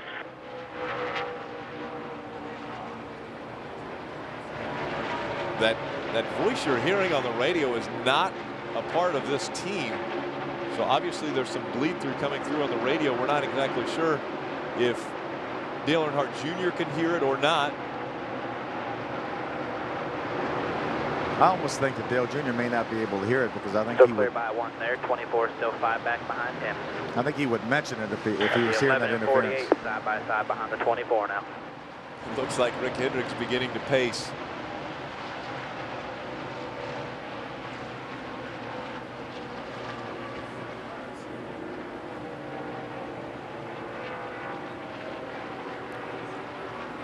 .53 laps remaining. We've completed 107. Again, we're talking about lap 115 for Dale Jr. to be on pit road a week ago. Trying to come onto pit road, and Jamie McMurray slammed into the back of him. Now, TJ Majors already working with the other spotters, letting them know. Still clear by 1, he's clear by 4 over the 24, 11, 12, 48. So the other cars letting them know when we're going to pit to see if we can continue to work together around this racetrack. You can't do it alone.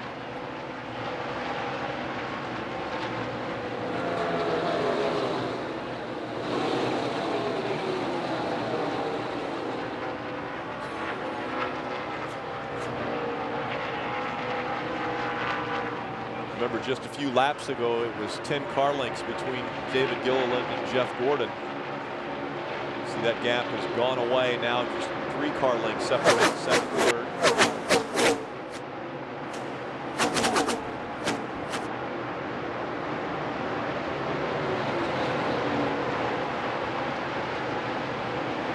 Looks as though Ryan Newman, side by side behind him, 12 to 24. Ryan Newman with a big run at the bottom of the racetrack, trying to move up into third in front of Jeff Gordon. This isn't going to work out for the strategy I think they were hoping for. Oh, and problems once again for Elliott Sadler. Looks like Elliott may have cut it down the right front tire and made some contact with the turn 4 wall, but you're right, Rick. I don't think it's going to work out to make this on one more stop. I mean, he hit the wall just the exit of 4 there. He's still up against the wall here on the front stretch, so we'll stay low all the way up the corner. So if pit road's open or closed? Yeah, 10-4. We're going to come in on as soon as I hear it. If pit road is open, we're going to come in on lap number 110. But I have to pound in the right rear there, June Buck. Yeah. I don't know what for. All right. Well, this pressure's real good first 2 stops. Last stop it was 2 pounds. You know, and I didn't know if you were getting a little tight. Other drivers were talking about that. If you don't want it, I'll take part of it out. Wherever, just leave it alone. Yeah, okay. You can put it in there if you want. Half a pound only. 10-4. Pit road will be open. All right, 4 tires, guys. I think Junior is saying that he really doesn't know how to Pit make this car closed. any better. Pit road is closed here. So you Not put open. Put a little air in the right rear if you want, but I don't know. I don't know why. I don't know why exactly. So remember, stay low here off the corner. He rode the wall until just past the start finish line here. You'll see his car sitting up here on the inside. It's an awfully good Still race car closed. here. Do not pit. That means we'll probably come in on lap number 111 if pit road is open the next time by, and that's still going to be 49 laps.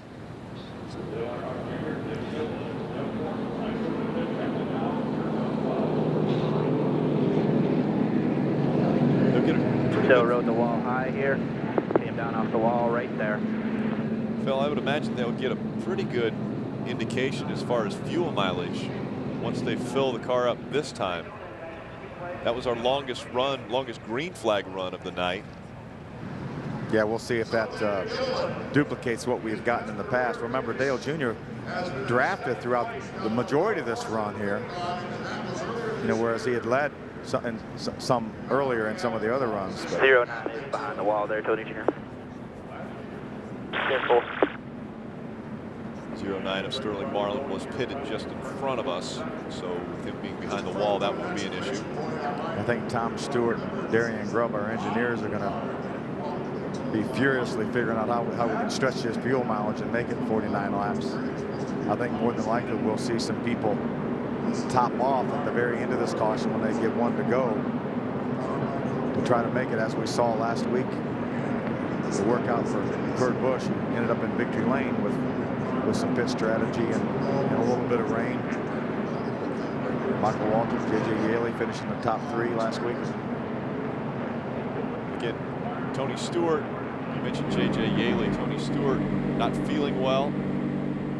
Got out of the car. J.J. Yaley got into the car. So Yaley driving the 20 tonight.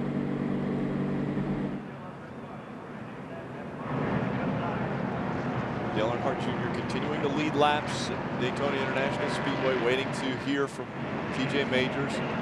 Pit road will be open this time, 4,600 there. Pit road is open, so they'll be on pit road now. 4-tire stop.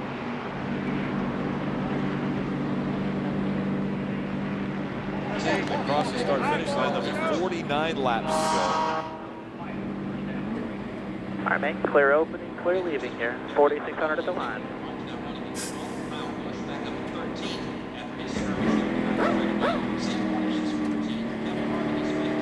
$4,600.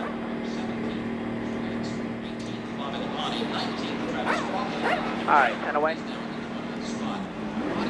5, 4, 3, 2, come on. In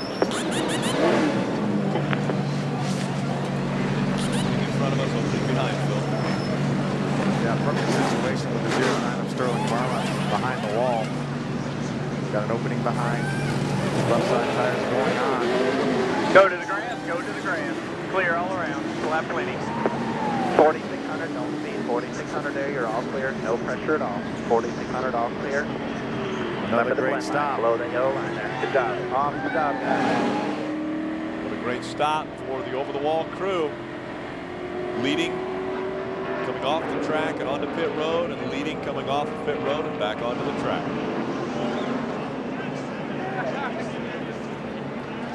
I'll tell you what, a very close call it looked like to me, Phil, on the left front.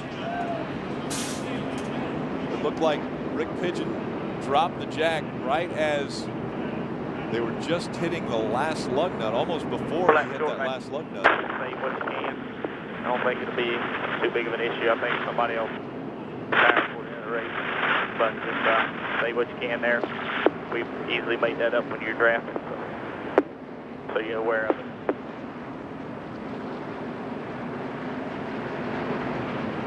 Talking fuel now.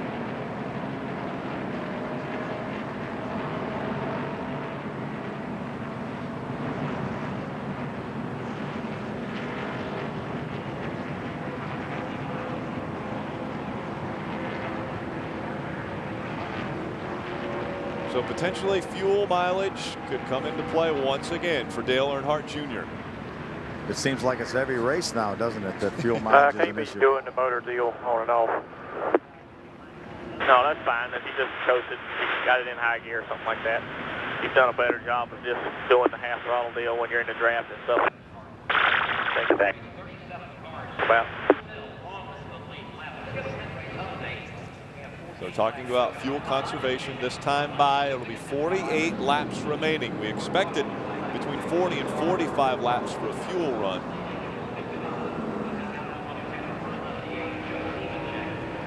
Yeah, they'll have some good figures from that, especially that just about a full fuel run there within 3 or 4 or 5 laps when Tony Jr. was going to bring Dale Jr. down pit road anyway. So they'll have a good idea, and they'll also make note of how much of that was drafting too, as opposed to leading, because you obviously get a little bit better fuel drafting than you do leading, so they will take that into consideration as well.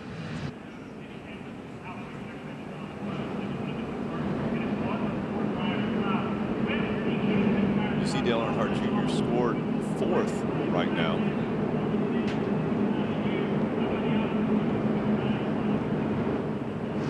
It sounds like the way Tony Jr. was talking about, you know, maybe another caution coming out, or maybe making up a little bit of fuel in a draft, that may be considering going for it.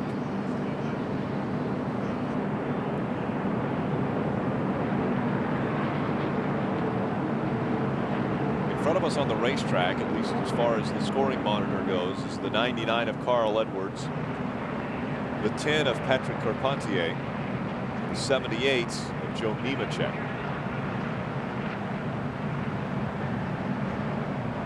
B1 to go and you back to the line.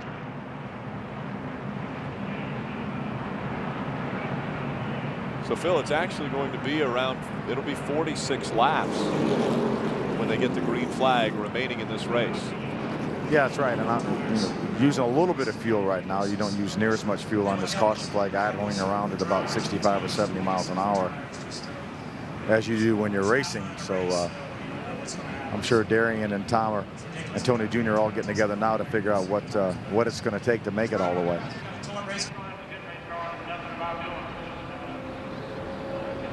So now the 99, the 10 and 78 all making their way back onto pit road. 1 to go this time back. That puts Dale Jr. back in front. And next time by, they will receive the green flag.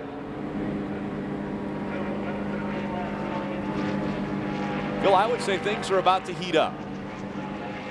Yeah, business is going to pick up here momentarily.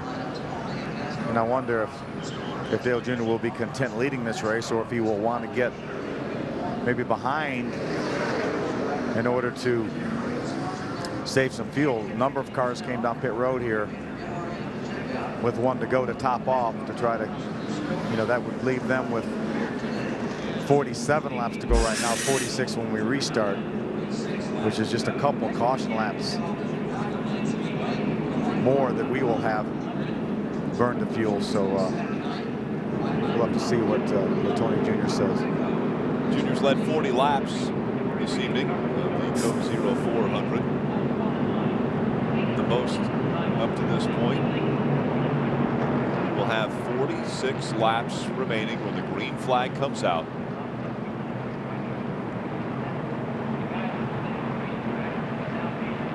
Denny Hamlin behind us in the 11. Ryan Newman runs 3rd, then Jimmy Johnson and Patrick Carpentier are your top 5.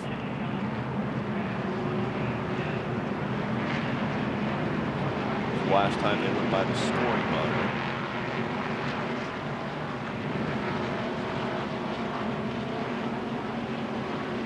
So the pace car will make its way off the racetrack. TJ Majors will bring him back to the green flag. All right, man, coming to the green here. Nice smooth shift. Phil, have you found out what we're doing with fuel mileage? Darian, can we make it? It's going to be real close. Junior's going to do the best he can to save some fuel here, and we're about the same boat everybody else is in, I think. Yeah, it was about 45 green flag laps, but you gain a little bit of fuel mileage as much as he's been drafting? Yeah, especially with him being out front, he can do what he needs to do and run half throttle when he needs to. We should be able to save some. All right, buddy, thank you. 48, 24 nose and tail behind him. Up through the gears, there goes the 48, the 24. They're going to try to make the pass behind the the 12. 11 there, side by side behind the 11. 48, 24 getting a big run together on the outside there. They both cleared the 12 there. 11 split up the block to 48. He's getting a push from the 48 now. First 4 car single file there and back. 11 a little bit of a run.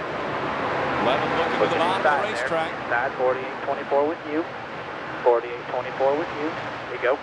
Still got the help with you. 11's inside. He's got the 12 and 6 coming to push. Most of the cars are with you. Saw Dale Jr. move down the racetrack, get a little side draft off of that 11. Still inside there. Got 48, 24, 8 with you. 11, 12, 6 on the bottom. 48 is coming to push here.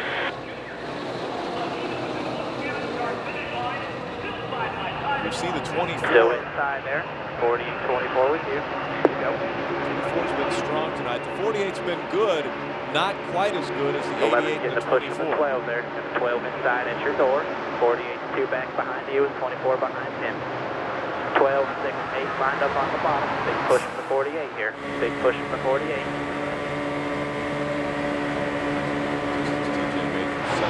See it. Still inside all the way in the bottom. 48's one back. 24 right with him. Dale Jr. with another run. Still inside there, the 12. Got the 48, one back behind you.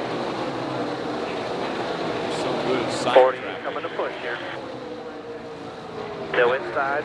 Now we see the 12 duck out to the outside trying to get by that 11. Still Denny inside Hamlin. the 6. We'll see if Junior's able to work with the 12 of Ryan Newman and Still those inside the 6. Got the 48, two back behind you. Those two might be able Still to get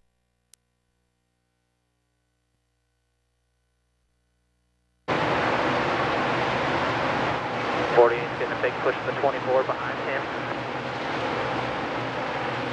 Still inside the 8 car. At the 48 right with you. 24 is with him. strong cars today. The 11 of Denny Hamlin, Two the inside 12 there, of two Ryan inside, Newman. 8's in the middle, 18 on the bottom. Just one inside the 18 car. Just one inside the 18. Two inside now, help with strong. you. Two inside, help with you. Denny Hamlin ducks Clear down. low. Dale Jr. says, no, I think I'll take the point once again. Clear. 11's clearing your mirror there. 11, 24, 48 lined up top. Still clear by 3. Over the 11 and 6, side by side your mirror. 24, 48 side by side behind them. 3 and 4 wide behind Still Dale clear by Earnhardt 3. Jr. Still clear by 3. I'll tell you which lane moves here. Still 2 wide back there. Both lanes, same pushers. Same amount of pushers there.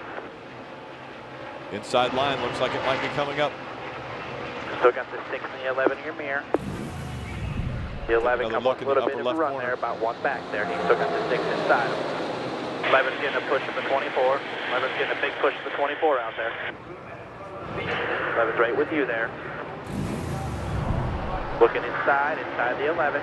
Got the 24, 38, 12 with you. This is an ideal situation here. For the 6. Still side by side your mirror. 6 looking inside there. Inside the 6, got the 24 with you. And 24 can Push come up the and work 24 with us. The 38 pushing him, nose to tail right there. There you go. All clear, all clear. 24, he's also clear now. There you go. Inside by himself, no help there. Got 24, 2 back behind you. Still got the 11 on the bottom. At your door. Dale Jr. Still inside there. Still inside. 11's got the 6 coming to push him here. 24's coming to push you. Trying to get up front once again. Still inside. 24's going to push you. He's got a lot of helpers behind the 24 there. These two cars have been very strong Still today, inside there. working got a lot together. Of help here. Still inside the 6 at your bumper. At your door there. 2 and 3 wide back behind him. 24 is with you. 24 still 1 back there. 6 doesn't have any big help here either. Still at your door there. Still at your door. Sort of Still forget about inside fuel there. mileage right Still now, inside right? the 6. Fuel mileage went out the window. 48 at your bumper now. 48, 18 inside there. 24 is 1 back with you. Here comes the 24 to give another push to that 88. Big push to the 24 here.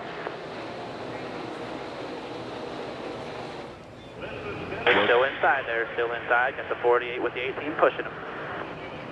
Pretty 2 serious inside block there by now. that 2 11 inside. Ben Hamlin. 40 in the middle. 40 in the middle there. Still 2 inside. Still 2 inside. Just 1 inside. 48 now. Just 1 inside. All clear. All clear.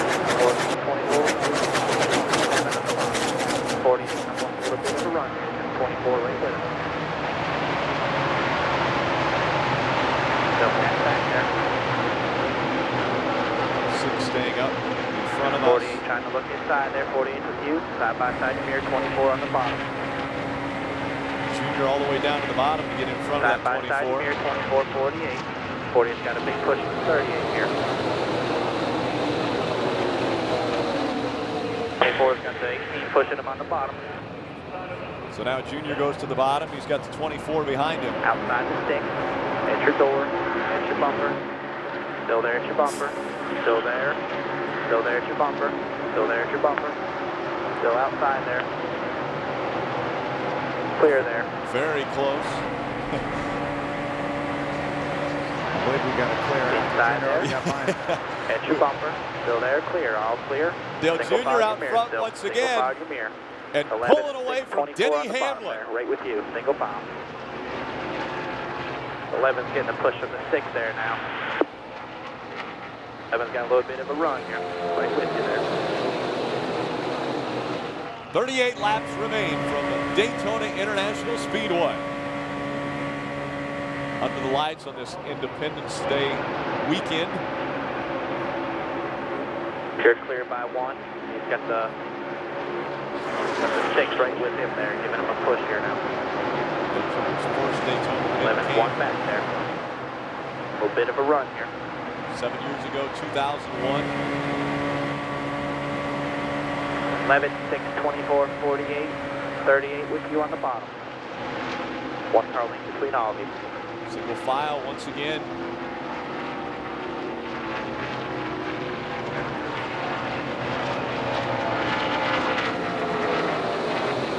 A little bit of a run here from the 11. We've seen him run single file. We've seen him run 2, 3, and even 4 wide today at Daytona.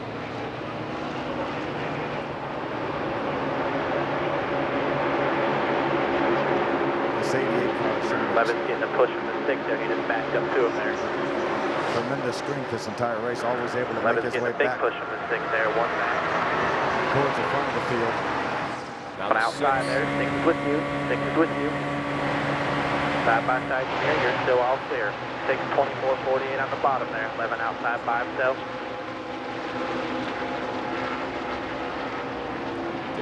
Trying to make this the 3rd race of the 2008 season where he has led the most laps. Caution's out, caution's out. Got a big wreck behind you there. Keep thinking there, watch your mirror. Keep thinking, watch your mirror. Cars scattering down pit road as this brings out the 5th caution of the night on lap 125. Jeff Burton involved. One of our Hotpass hot shots tonight on channel 790 and 795. Also the guy that's 2nd in points. Right in front of us behind Kyle Busch, our point leader. So issues for Jeff Burton. There you see the contact. It was Gilliland and Ryan Newman racing. Those two got into each other. Then behind them, Jeff Burton gets turned around. That was the 38. Got loose underneath the 12. Hit the 12. 31 got spun somehow. This may be enough. This caution flag may be enough fuel savings to get us to the end. Still closed. Phil, with 36 laps to go, would you want 4 fresh tires? I think Tony Jr. may make that call to come in and get 4 fresh tires. So long here to go, 36 laps. Got a great handling race cars, but Dale Jr.'s been able to prove that he can get to the front when he gets behind. Still closed. Will be open. We'll be pitting for 4, Dale Jr. Hi, people. There was the call. They'll come in for a 4th time. Man, 4,600 here. 4 fresh tires. And we know that fuel will not be an issue the rest of this race for sure. 35 to go when you stop here. 4,600.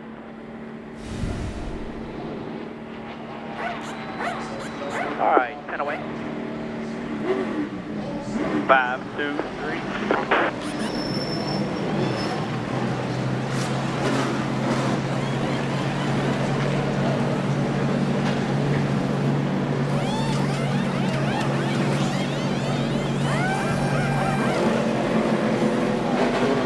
Go to the ground, go to the ground, go to the ground. 4,600, all clear there. 4,600, all clear. 4,600, 4,600, no pressure. All clear. Good job, guys. I would guess we saw some 2 tires there by the 11 car of Denny Hamlin and possibly Make the this 6. 6 and the 11, both took 2.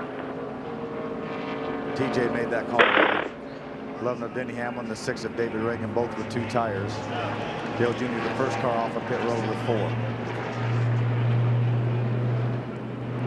So Tony Eury Jr. bringing Dale Jr. onto pit road. 4 fresh tires, the call. Packed it full of fuel. Fuel won't be an issue now. We also had some cars stay on the racetrack, Rick, so we won't necessarily restart this race third behind Denny Hamlin and the 6 of David Reagan. We have a number of cars that stayed on the racetrack. Right now being scored 8, but there will probably be, I think, 1 or 2 cars that will make their way onto pit road, maybe that weren't on the lead lap. Weren't able to stop the first time by when pit road was open.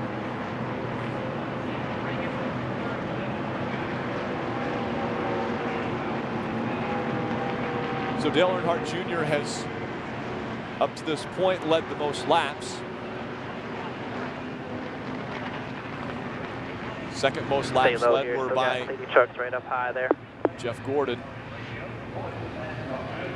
It's been a busy night for TJ Majors. Spotter for Dale Earnhardt Jr.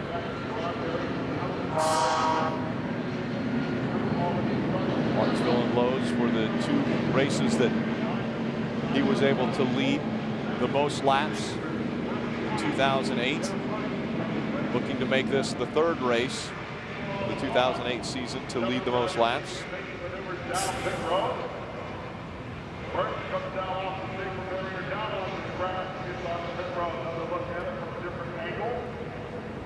Michael Waltrip in that 55 scored your race leader. Off of a 2nd place finish a week ago.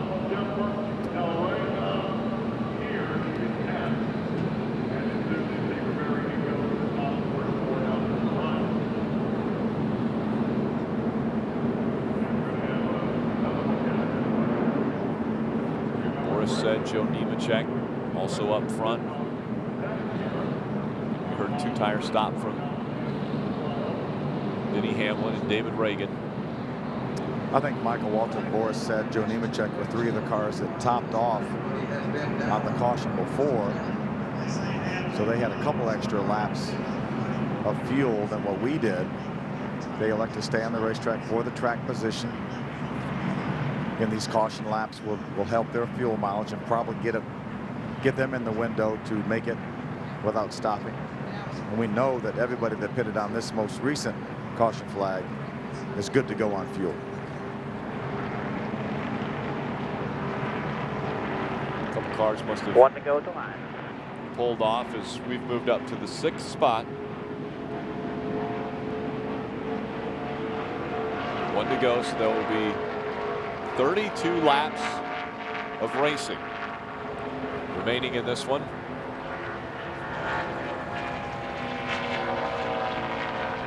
We go by the start-finish line. It will be 33 remaining. You said 1 to go. Now we're seeing David Reagan back on pit road. Seems strange, unless there was an issue with that car. Michael Waltrip also on pit road, so he may not feel as though he's 24, 48, 29.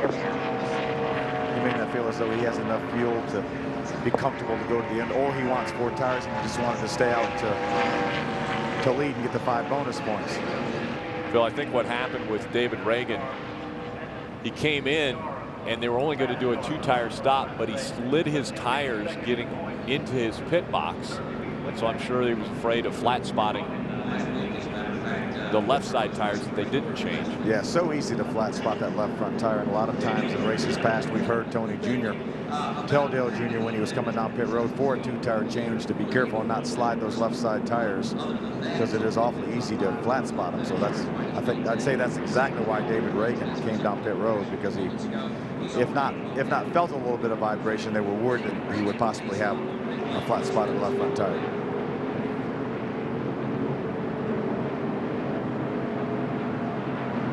And so when we get back to the start-finish line, there'll be 32 laps of racing to go. The strong cars are again out front. The 11 of Denny Hamlin has been strong this evening. The 88, probably the strongest car here at Daytona this weekend. The 24 of Jeff Gordon has been very strong. The 18 of Kyle Busch was strong early on, and then a miraculous save by Kyle Busch. He was able to keep that car going in the right direction. All right, man, coming to the green. You got the 24, 18, 48, 29, 8, 9 behind you there. It is 60 leading up there, just so you know. Coming up for a set in front of this field. All right, get ready. Crank. 24 is one back, clear by 2 to 18. 18's getting a big shove from the 48 there. 18's got a big run on the 24 there. Still single file behind you there. 24 is getting a shove from the 18. 24 big coming push up on the behind 24 us. here. Denny Hamlin gets shuffled out. It's going to be 3 wide for a set in the middle. And Dale Jr. up front once again. 24 on bottom, 11 up top. 2 on 24 on the bottom. 24, 40 in at the bottom, 11 up high, behind the middle. 18 is giving the 24 a big push here. 1 back. These are the 3 strongest cars on the racetrack. Running 1, 2, 3. 24, 18, 48. Jimmy Johnson's been very strong as well. Has had troubles running up front, though.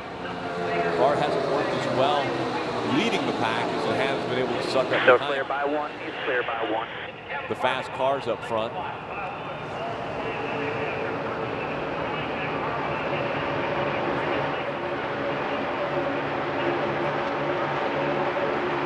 Still clear by 1. Still clear by 1. Top 5 all clear by 1. Rick, you remember that 18 car, Kyle Busch, on the backstretch there. No real big pushes here. Still 1 car for the top 5. Oh, but lost that car. He went all the way to the very back. He was the last car running on the racetrack, and he's worked his way back up into the top 5. And has been in the top 5 for a number of laps. It didn't take him long to make his way all the way back up towards the front. No, he's definitely one of the cars to contend with as the laps wind down. 24 half back there. He's 1 behind him. He's got a good run on Jeff Gordon now. We'll see if he stays Trouble behind going him. in 1. Sure enough. McMurray. Caution's out. 24 right with you. Keep digging there. Keep digging there.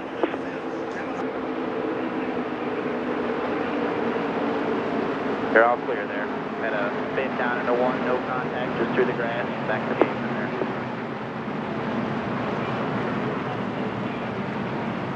I was watching Jimmy McMurray. There was some contact with another car. Jimmy spun down into the grass.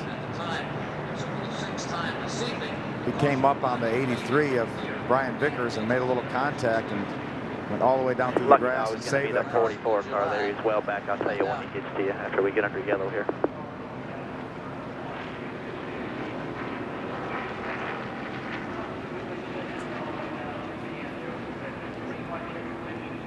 So Tony Eury Jr. deep in thought. It's out of his hands now. The driver won't need to come back onto pit road. Has enough fuel. He come up on 26, come up on 83 right there and just spun down through the grass and then back to the apron over here. Dale Jr. has enough skill. One of the best drafting on restrictor plate racetracks. Now looking to find victory lane for a 3rd time at Daytona International Speedway. Has a Daytona 500 win under his belt.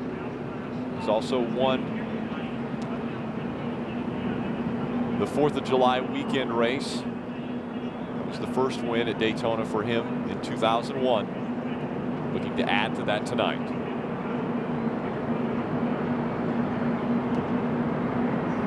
Tony Jr. has been a part of so many of Dale Jr.'s victories. A couple of them obviously as a crew chief. And it would be awfully nice to see Tony Jr.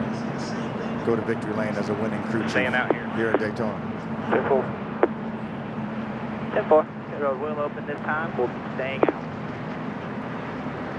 Phil, I told you to hold on to that gold medallion. Quick yellow will be 1 to go with the line also. Yeah, I would love to see them given out to Dale Jr. and Tony Jr. and Rick Hendrick in victory lane.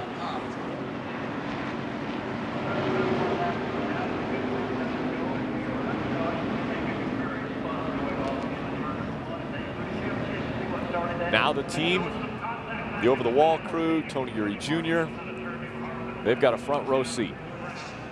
They will watch as this race. 44 is going to be coming around here. He's still well back there, I'll tell you when. This race has just 28 laps remaining.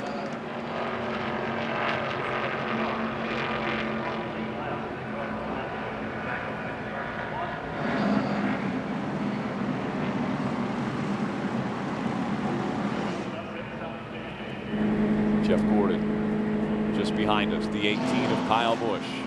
Jimmy Johnson, Denny Hamlin, they're your top 5. We haven't heard a lot out of Kevin Harvick in the 29. He's running in the 6th spot. Mark Martin has dropped back to the 7th position. Casey Kane runs in the top 10. He's in 8th. Carl Edwards is running 9th. All right, 44 is about 20 back there. Make sure you leave a lane out there. Robbie Gordon in the 10th spot. Grubb looking on coming outside intently here as well. All clear. Green next time by.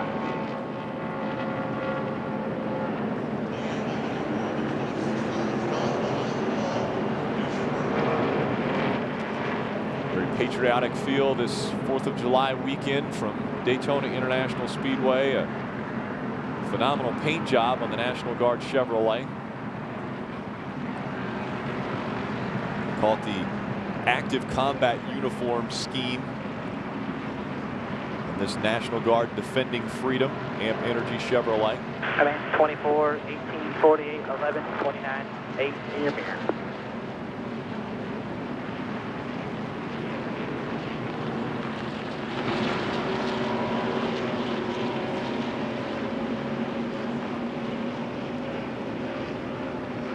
Matt Myers, former running back,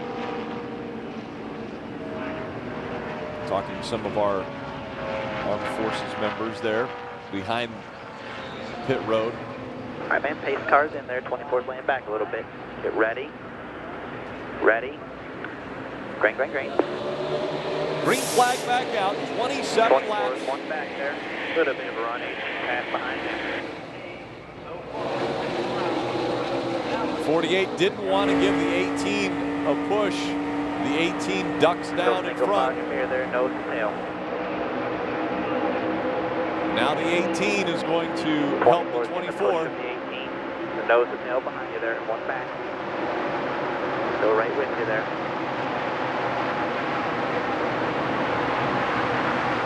24 is looking outside there. Outside 24 car.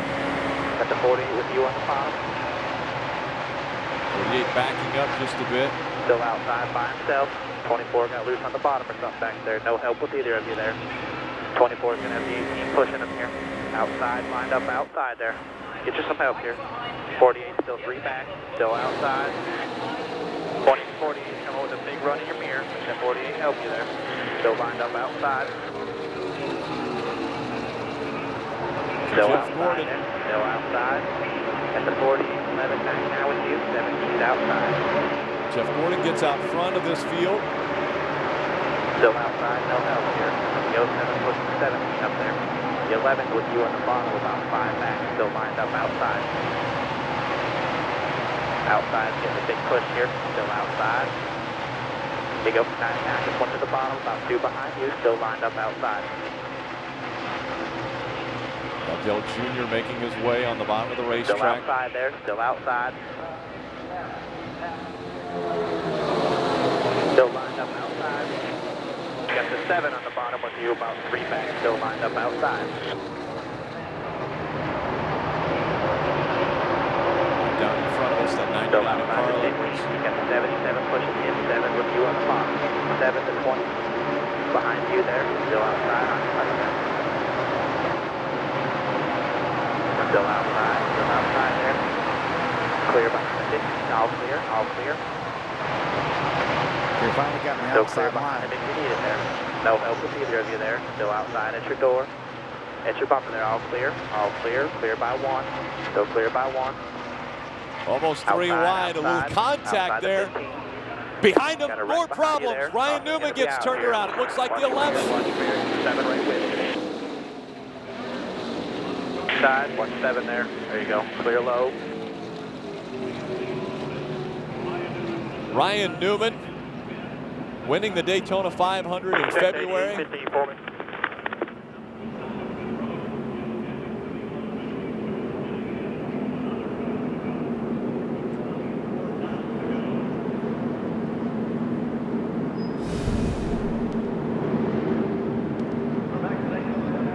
Still outside there, 77.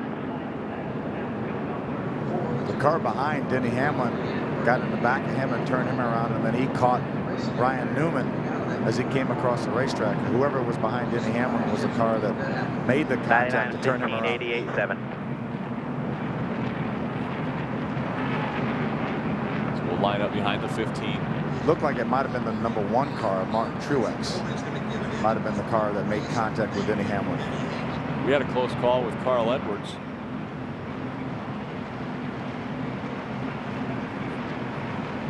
A little contact made between Dale Earnhardt Jr. and Carl Edwards. Right there, actually, the replay, you see what took place behind us. The 11 and the 12 spinning. Pit road is open. Staying out. 10-4, staying out. Staying out. Yeah, 10-4, staying out. The 7 of Robbie Gordon looks to make the decision to go on to pit road. 23 laps remaining from Daytona.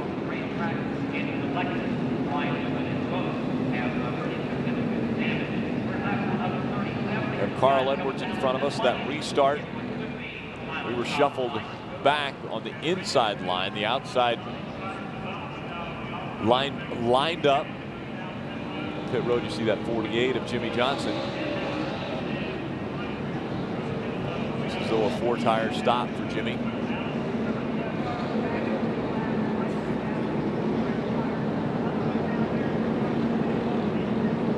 .44 is going to be the lucky dog.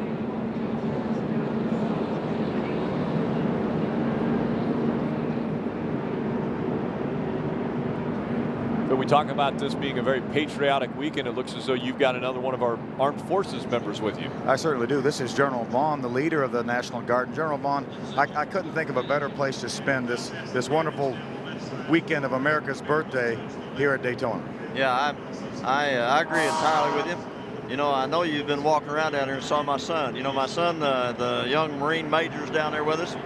And, of course, we think about all the families and soldiers and everybody around the world deployed watching this thing and wish they could be here with us. But we're pulling everybody on here.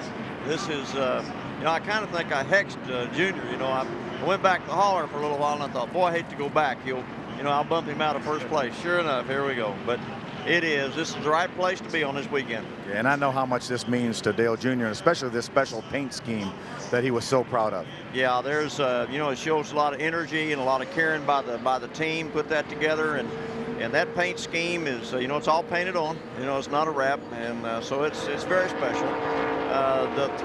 This is the third time I've seen it run. You know, Casey run with one last year, and of course he run the Bud Pole Shootout, and here we go again.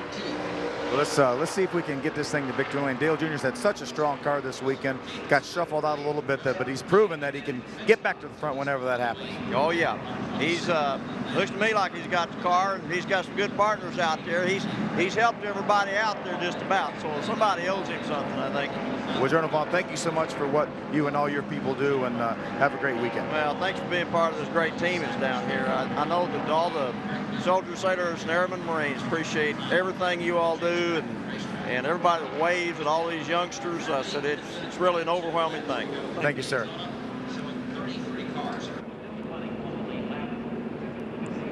Some of the young soldiers on hand cheer on their driver, Dale Earnhardt Jr., wearing the colors this evening.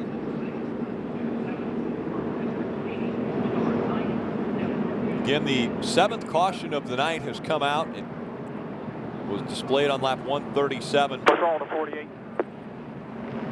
He got loose there when you whip out of 18, and it looks like they got together, and I think he thought he had a tire going down, so he just stopped and got 4 tires. So he's back in like 27th right now.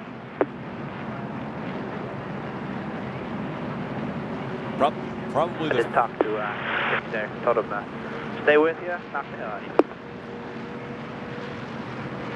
Probably the fewest words we've heard from Dale Earnhardt Jr. in a 400-mile race. He's been very quiet. All right, man, coming to the green here. The car has been extremely good. We'll restart 10th. We'll see how Dale Earnhardt Jr. does, making his way to the front once again.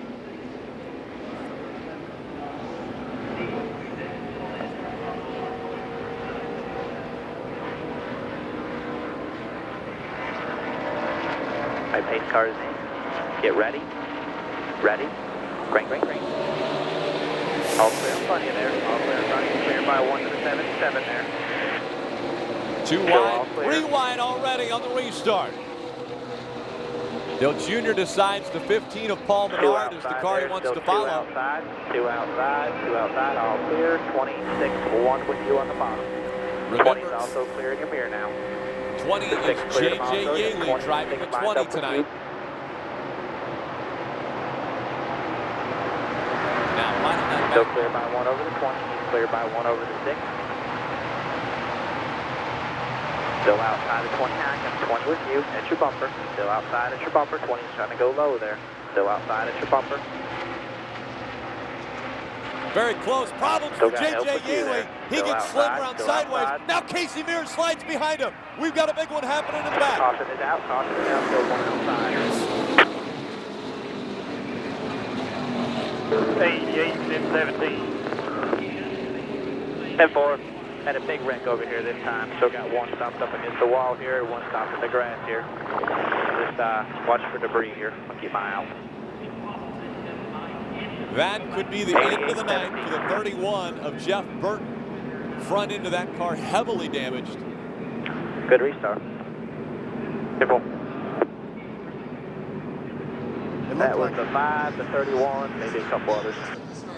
It looked like the 6 car got in the back of J.J. Yaley in that 20 car, and that got him sideways. He had to back off the throttle, and that seized the field up, and then the chain reaction is what caught up Jeff Burton and Casey Mears in the 5 car. See that 20 getting a little bit squirrely. Yep, the 6 was in his back bumper. The 5 gets turned around. The 31 gets turned around. Rick, it's amazing that these guys can spin through the field and not take out any more cars than they do. Best drivers in the world piloting these. Stay low here. 35 Stay hit up against the wall there. Pit road will be open. Stay now. Or stay now. Quick yellow here too. I've tried to look at the track there. I don't see anything laying there. 31 hit the wall, you know, just before pit road there on the outside. Had another couple slide down through the grass here. I don't see anything on the track. Just stay low here.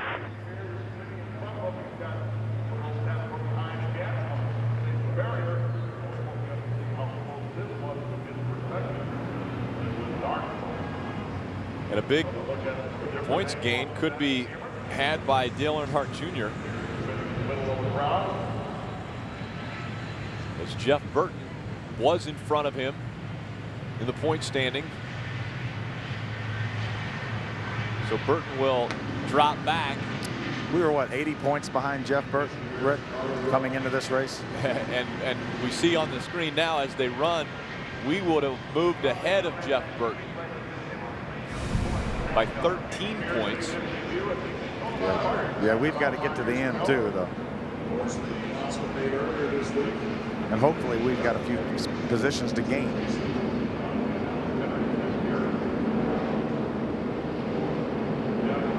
.44 is a lucky dog again. He's middle 1 and 2 coming around the outside.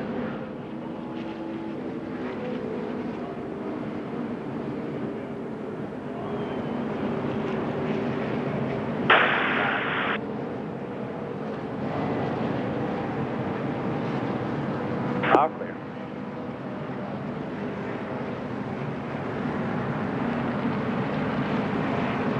So 6th is the. So this time by Tony here? Yes, sir. 18 to go. Quick, keep me in.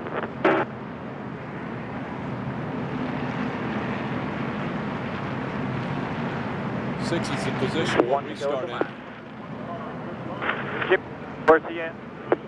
But Johnson has got up to 24th.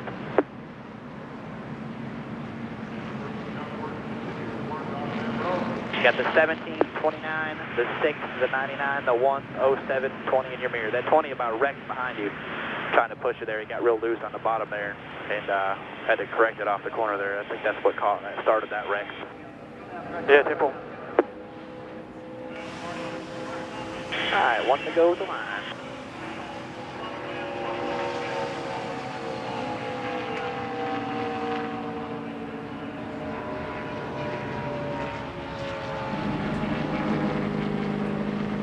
One to go at the line. It will be 17 laps when the green flag comes out.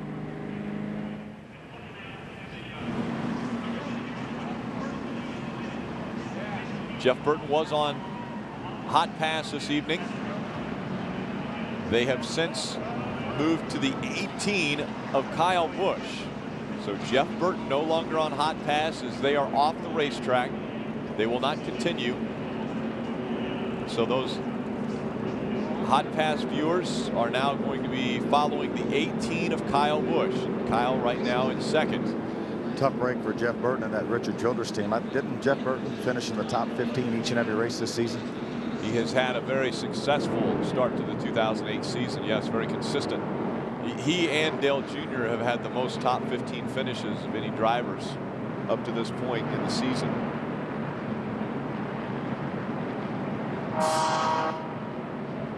$14 to be exact in 17 races. Jeff Burton had 17 top 15 finishes. So that will come to an end tonight. This is the 18th race, the halfway point of the 2008 season. In front of us is Jeff Gordon, Kyle Busch, Mark Martin, Casey Kane, Paul Menard is the one that's right in front of us. All right, Holmes, come to the green. Holmes. 17, 29, 6 in your mirror there. 15 to go with you. 17 to go. All right, pace cars in. All right, get ready. Ready. Crank, crank. All clear in front of you. 17 pass back. He's clear by 1 to the 29. Got the help with you there. Able to get by that. All the help with you. He's outside by himself. Still outside, clear, all clear. 17 is clear in your mirror. 29 is knocking 17 around there. Right with you there. Single file with your mirror. 17 is getting a big push from the 29. Dale Jr. was going to go outside, Casey Kane. Help with you. Outside, help with you. Outside, help with you still. Still outside, help with you. You're all clear, all clear. Right on the back bumper. Outside at your door. Still outside there at your bumper. Still there, the 8. Up to still outside third there. Got is help Dale coming. Earnhardt Jr. Got help coming. Still outside. 17's with you. There's tire smoke on the 9 still of Casey there. Kane. There's You're got clear. to be an issue with that 17, 29, 6 still with you.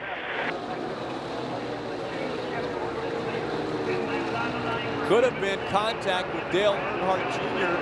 Still got the 17 with you. Side by side behind him. You're clear by 1. Clear by 1. Still side by side behind the 17 there. Up to third.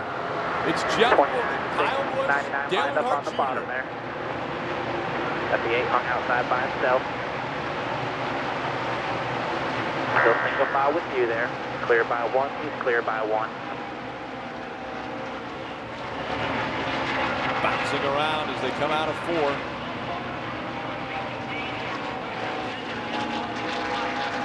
$15 to go. Clear by 1. He's clear by 3 to the 29, 699.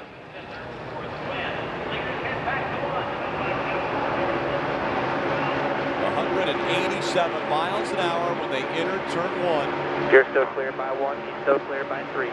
7, 29, 6, 99 in your mirror there, side by side behind them. I think Matt Kenseth would work with Dale Jr.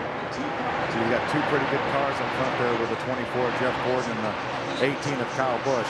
Both cars have been strong Top this 12 race. cars all single file now. Matt Kenseth, Dale Earnhardt Jr. coming up through the ranks together, both rookies. Still clear by 1, still clear by 2. When they came into the Sprint Cup Series, and it was Matt Kenseth who ended up garnering the Rookie of the Year honors that first year they made it into this series. Dale Jr. finishing second to him in that category. But both drivers having terrific seasons. Both drivers won that year. Dale Jr. I think won 2 races in addition to the All-Star race that year. I think Matt Kenseth won the Coca-Cola 600. He's still clear by 1. And now it's Jeff Gordon, Kyle Busch, Dale Earnhardt Jr. 1, 2, 3. Matt Kenseth running in the 4th spot. Then it's Kevin Harvick in 5th. 13 laps remain from Daytona International Speedway. Kyle goes down low. He sees Dale Earnhardt Jr. go down there. It doesn't matter. Jeff Gordon still running strong in front of this pack. One of the strongest cars all still night. one back there. Got 29 trying to push him. He's at 24. He's got a little bit of a run here. I believe 29, 1 back behind him. Unofficially, Dale Earnhardt Jr. will have led the most laps tonight. It's going to be very close between he and his teammate, depending upon what Jeff Gordon does. Still clear by 1. He's still clear by 1. No big runs here yet. If Jeff continues to lead the remaining laps, he would tie Earnhardt Jr. for the most laps led. 12 to go. You know what would break the tie? I believe it would be the win. Yeah, the car that finishes farther forward. Well, as long as we lead the Clear last by lap, 1 there. everything's He's good. 29 pass behind him. Everyone's still single file here.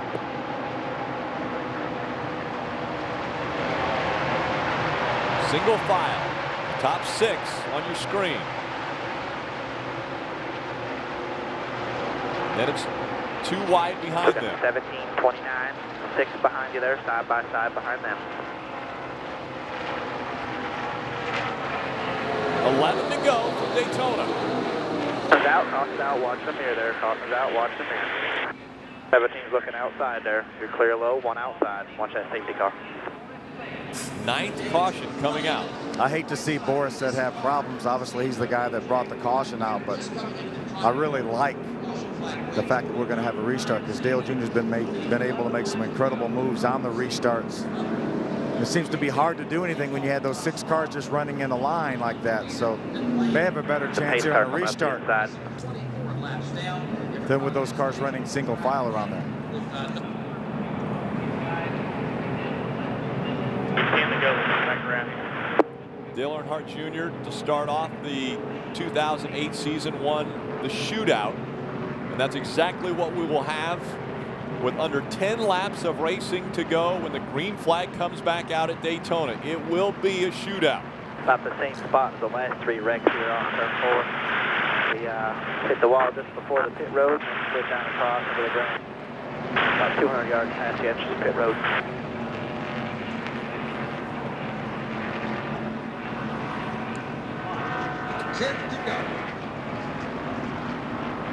Remember, Rick, this is the exact same car that Dale Jr. won the shootout with in February.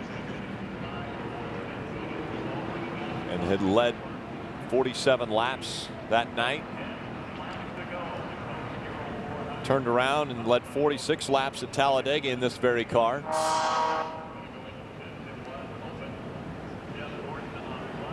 First and 10th in those 2 races with this chassis.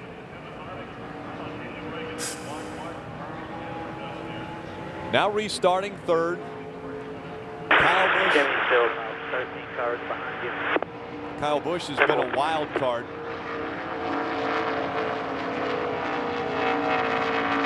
This car bounces around on the racetrack more than the 24 or the 88. We'll see if Dale Earnhardt Jr. and The 24 of Jeff Gordon are able to work together. Kyle Busch trying to throw that 18 in the mix.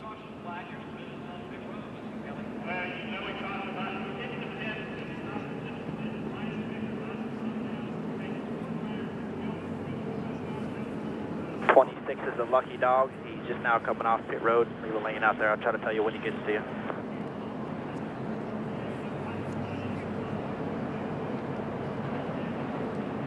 Because we were outside of 10 laps to go when the caution came out, that's why we will have a lucky dog, but we will not have any cars on the inside for a restart.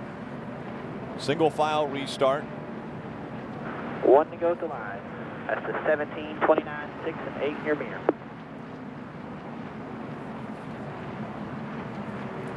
TJ Majors has done an amazing job this evening, giving information to Dale Earnhardt Jr.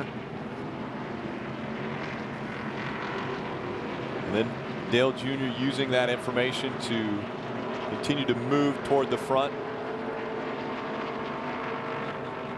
He's been up front numerous times. Led 51 laps already this evening. Most cautions. Lucky dog still coming around the outside. Make sure you just stay low there. At Daytona has been 12. Hopefully we won't get anywhere near that, as we've had our 9th caution about just recently. 9 laps remaining.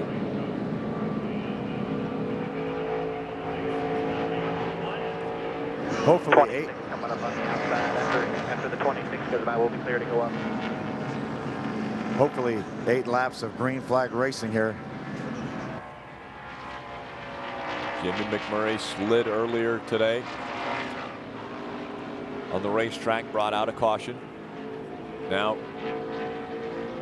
getting the lucky dog, so he will get a lap back, but he's still going to be scored 5 laps down to the lead lap cars. This race scheduled for 160 laps, 400 miles. Look at your hot pass hot shots. First, second, third, and fifth. And we've switched over to the 18 of Kyle Busch because of problems with the 31 of Jeff Burton. We want to thank you for joining us on this free preview weekend for NASCAR Hot Pass. If you like what you've seen, all you have to do is call 1-800-GET-SPORTS or log on to directtv.com for more information on NASCAR Hot Pass.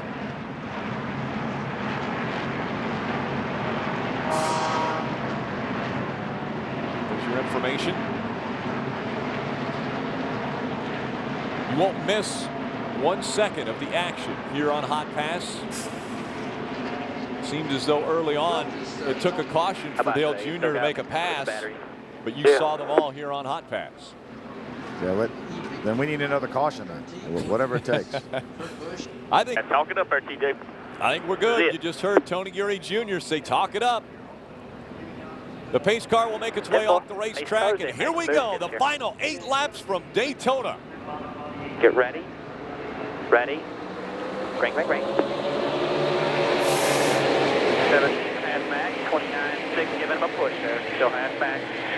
Still single fire in your mirror. Still single fire in your mirror. Dale Jr. with a run.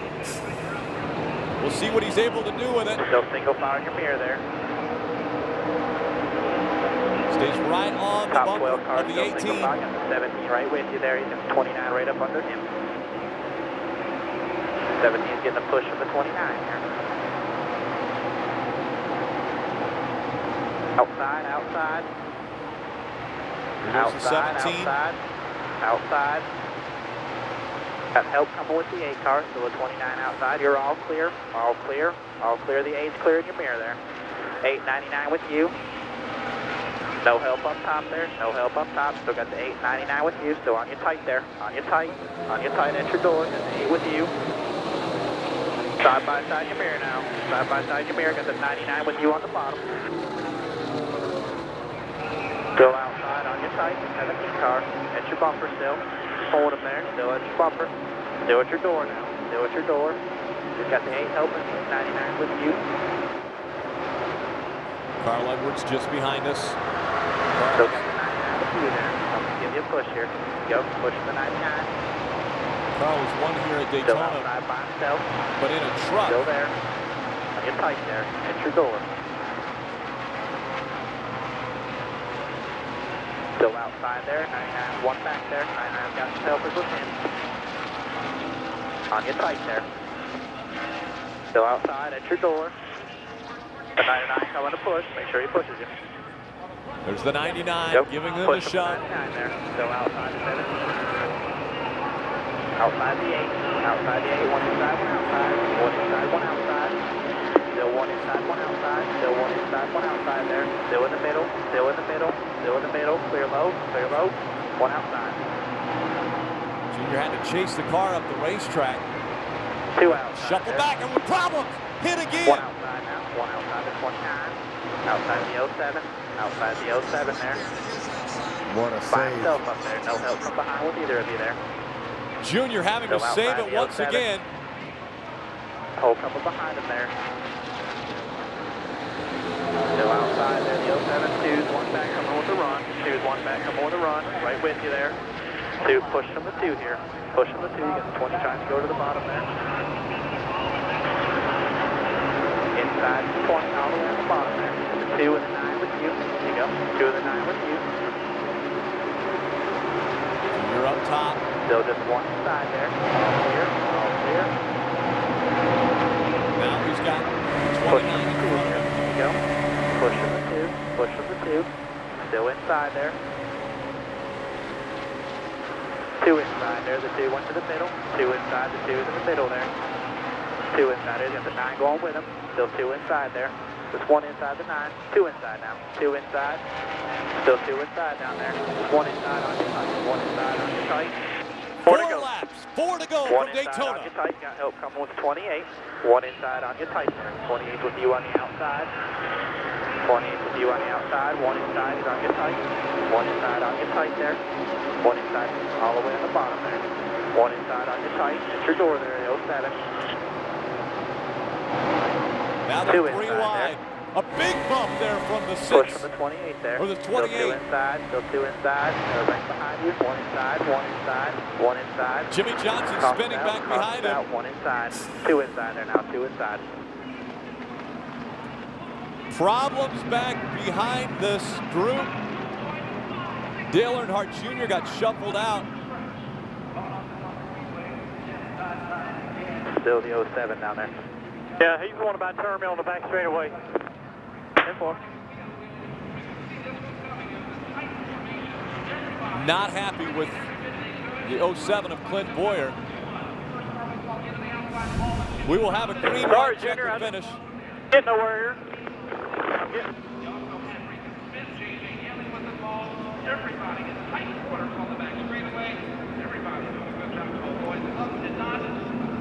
You see the wreck taking place. The 48 was the first one to get turned around and into the wall. You got two here. Done good. I know they beat you around. Keep happy. Just take a breather right here. Get drink. 22 of Dave Blaney got over into the 48. 44 got turned sideways.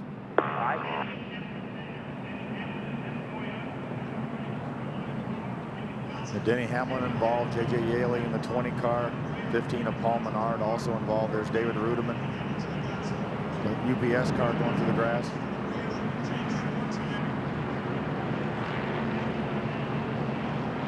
And so it will be a green-white checkered finish from Daytona. There have been 3 previous in 2005. Jeff Gordon was leading and ended up winning that race in 06. Jimmy Johnson was leading and ended up winning that race. Then in 07, we remember that fantastic finish with Kevin Harvick and Mark Martin. Mark Martin was leading at the end of the scheduled distance, but it was Kevin Harvick who came home with the trophy They're that still evening. sorting out the order there. I'll let you know as soon as they say it.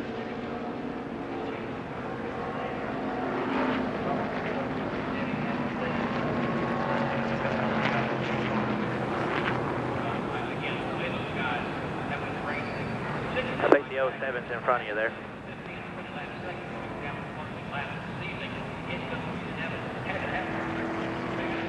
I'm sure that was not easy for TJ Majors to say.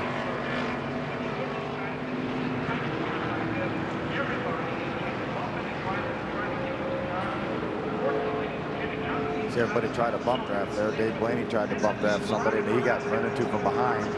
That turned him down into Jimmy Johnson. I believe it was Terry Labonte that ran in the back of Dave Blaney.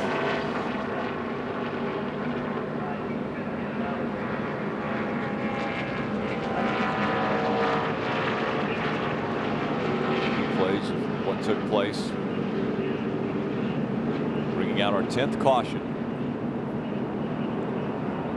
We will have a green, white, checkered finish. This will be one attempt to finish under green to determine tonight's winner. Kyle Busch is being scored the leader of this race. Jeff Gordon running second, Carl Edwards third, Matt Kenseth fourth.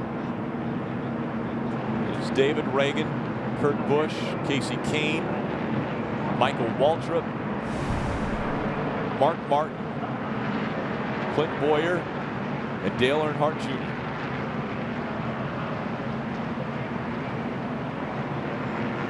Tony Eury Jr. on his feet. Rick Hendrick One to go, come on. on the pit box with him.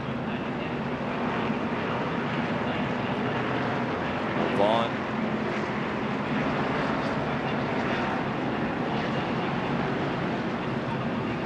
One to go. TJ Majors says until we get the green flag, and then 2 laps of racing. And a lot of things can happen in 2 laps.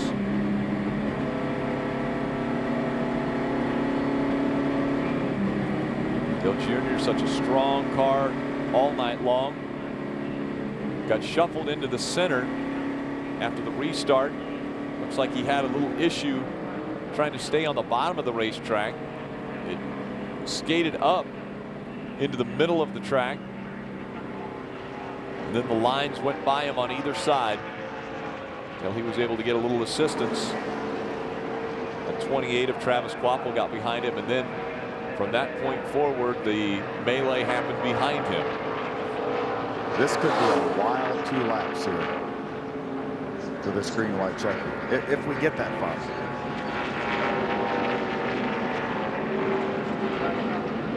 Kyle Busch will restart out front. And what a tail he has had. All right, man, cover to the green here. 28, 7, 29, 83 in your mirror. 10-4. Say the 18, 24. You got the 99, 17, 2, and the 6. So I'm sure those Roush cars probably trying to get together up there. I'll let you know what happens here.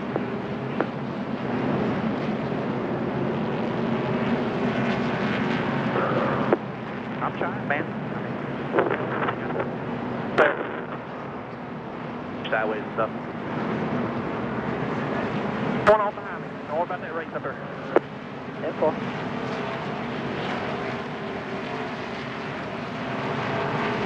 Dale Jr. wants to know what's going on behind him.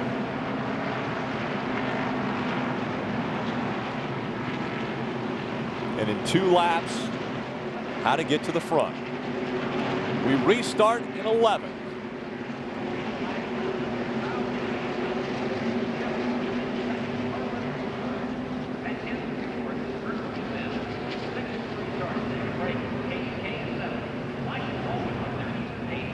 Going to restart 11th right here. Anything All right, can man, happen. pace cars in. All right, get ready. Ready. Ready. Bring. Second up, front of the big there. All clear from the high side. 20, right with you. Big bump side by side. Come here now. 7 on the bottom. Stay high. Stay high there. Junior had to check Keep out. digging.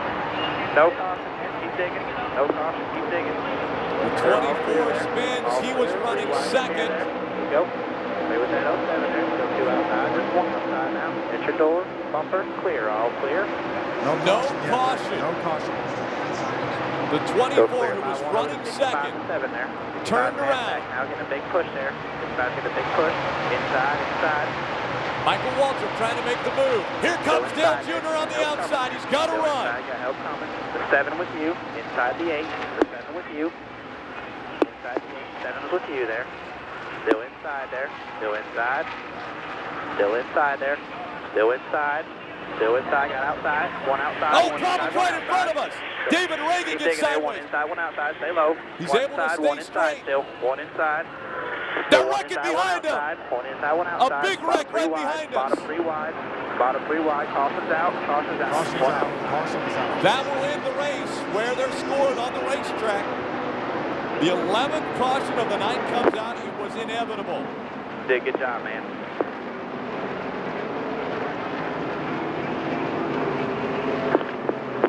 It looks to be another top 5 finish. We're not sure. Right now he scored 8th. We'll see where they were when they went. It obviously a top 10 finish. They wrecked 24. They are wrecking in every corner. They was wrecking. Yeah, NASCAR will use video. I don't know where you're going to end up here, but just hold your position there. Mark, that the top ain't real bad. Tell the top's really the way to go. I might just jump up there. Checker flag. That's it. Green, white, checker. That's it. Oh, okay. I didn't know. So sorry about that. That's the end of the race. That's classified. Oh, so we wasn't talking.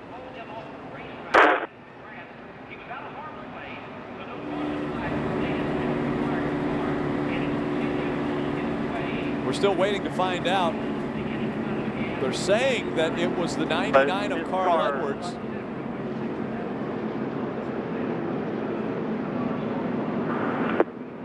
They got the win here tonight.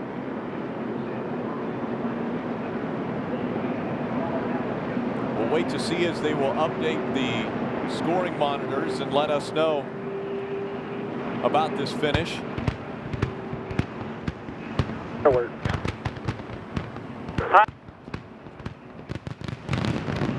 Thanks, TJ. Yeah, I'm sorry I couldn't describe that better there, man. They were everywhere. Bye, buddy.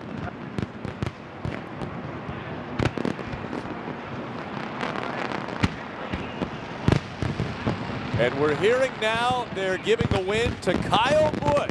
Another win in 2008 for Kyle Busch.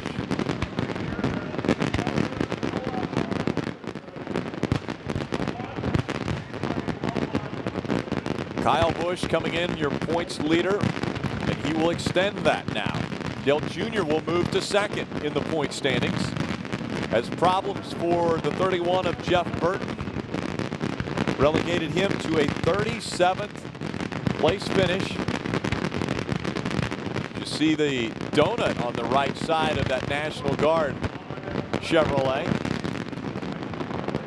I believe that had something to do with Casey Kane earlier in this race.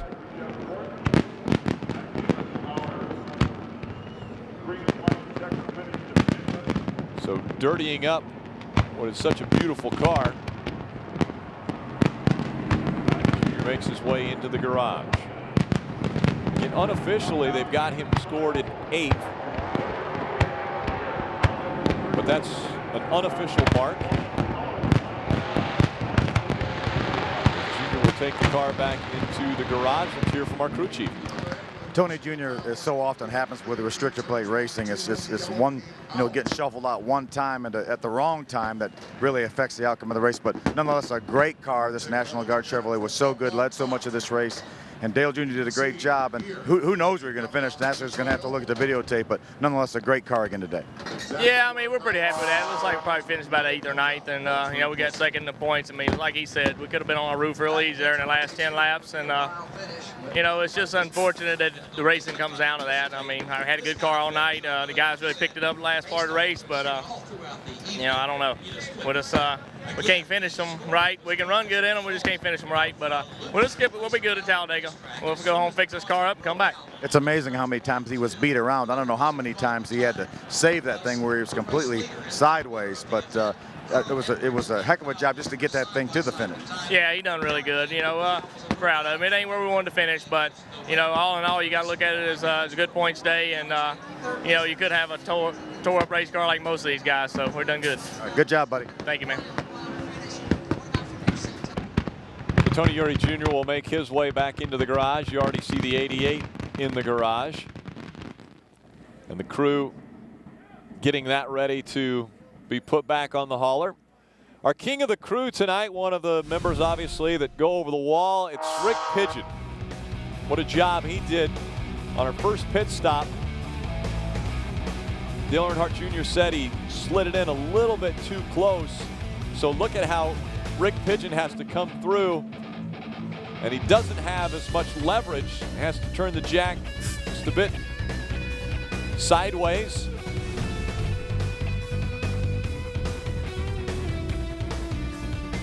And now we want to bring you the Pennzoil Ultimate pit stop of the race for Dale Earnhardt Jr. and this 88 team. It was the fourth time we came onto pit road. It was our fastest stop of the night. Came in with the lead and left pit road with the lead. That was your Pennzoil Ultimate pit stop of the race. The fireworks continuing here. They were on the racetrack for most of the night. Amazing 11 cautions this evening. Sent us into a green-white checkered finish. It was a side-by-side race for the win between Carl Edwards and the 18 of Kyle Busch. Lap 20, it was Dale Earnhardt Jr. making the pass on Paul Menard and took the lead for the first time. Lap 22 was when we came onto pit road and just a little bit too close to the wall. That made it difficult. Lost some spots on the racetrack, but Dale Earnhardt Jr. was able to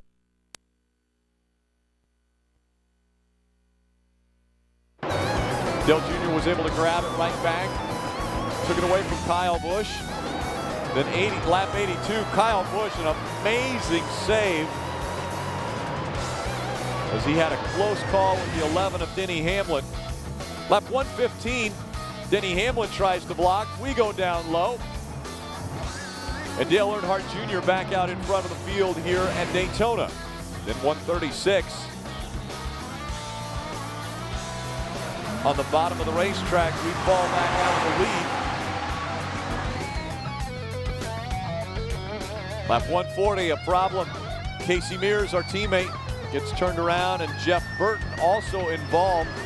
That's the second time he was turned around, but that would eliminate him from competition. So that is where the day went good for Dale Earnhardt Jr. as far as moving up in the points. There you saw the contact between Clint Boyer and Dale Earnhardt Jr. He was not happy about that contact. And this was the final caution that came out that ended the race. And unofficially, we believe an 8th place finish for Dale Earnhardt Jr. Kyle Busch gets another win on 2008. Here are your unofficial point standings. Dale Earnhardt Jr. moves up to second in the point standings behind Kyle Busch. Kyle Busch adding to his lead with another win here this evening.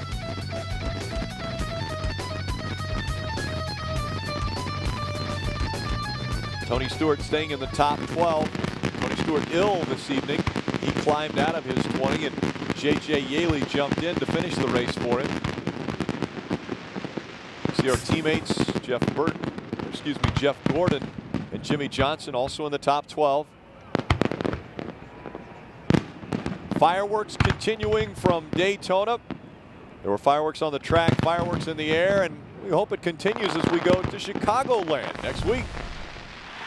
Next Saturday, Denny Hamlin, Dale Earnhardt Jr., Jeff Gordon, and Jimmy Johnson are ready to make history under the lights in Chicago at the LifeLock.com 400. It's the first ever night race at Chicagoland Speedway, and the smooth, D-shaped oval track will have teams on their toes as they try to earn points for the chase. Don't miss the non-stop green flag action from the Windy City next week on NASCAR Hotpass.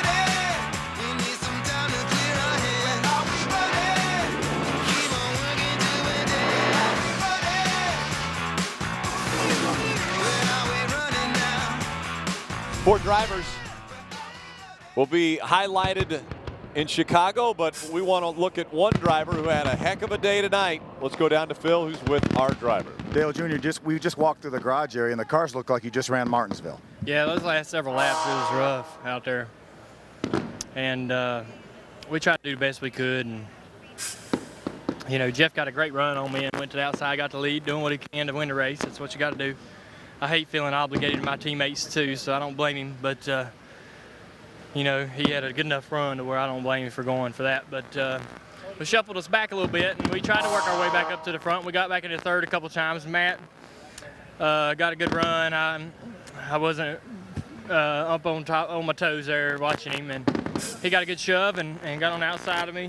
The bottom wasn't where I wanted to be, so I was trying to get back to the top, and we was getting turned into everybody and wrecked, and it bent something in the front end. On the back straightaway, Clint Boyer turned me into the 29 real hard, and it bent the front end. The steering wheel went off center, and I was just trying to hang on from there on. I thought it was going to be okay. We got back to the top and about fourth in line, and yeah, I guess the race is over with. Hell. I know it seemed like several times you got turned around, all but spun out down there. I had to run down on the apron again one time, but you know, I try to tell people that you don't have to do anything wrong. You can be in the right place and do everything right and still get shuffled out. Yeah, well, I was happy to be able to save it a couple times because we shouldn't have. I don't think a normal man would have saved it, but I was lucky on a couple too. But I was real happy to come home where we were. Those last few laps, I saw so much ignorance and just saw some real risk takers out there, and some of it was ignorance, even though it was still amazing to watch. And we just kind of got beat around there and didn't get a top five. We should have finished in the top five today. We should have won. You know, we had the best car. And there at the end, though, man, I didn't want to be racing with any of them guys out there I was around. You didn't have any friends out there, right? It wasn't nothing to do with friends. I didn't want to be near them the way they was driving. It was crazy. We running into each other, wrecking and carrying on, and Clint hits the wall. I think all that happened after the finish line. Heck, I still thought it was one to go or something. If I'd have known it was the last lap, my mind would have been better prepared for what I saw. You told me before I started interviewing you that I should be glad that I wasn't out there, and I am glad it was you out there. Yeah. There was a couple times where I would have traded with you, especially the last couple laps. I'd like to be out front. We should have been. We had a good enough car. And, thanks to the Guard and AMP and all our supporters for bringing us here this weekend, giving us an opportunity. We got to better capitalize on these types of wins, these type of races, and than we are and have been. I haven't done what I think I should be able to do on the plate tracks. I've been given great equipment, and I just am not making the right decisions at the end. I need to change my mentality or something going into those last 20 laps or something, and just have a little luck.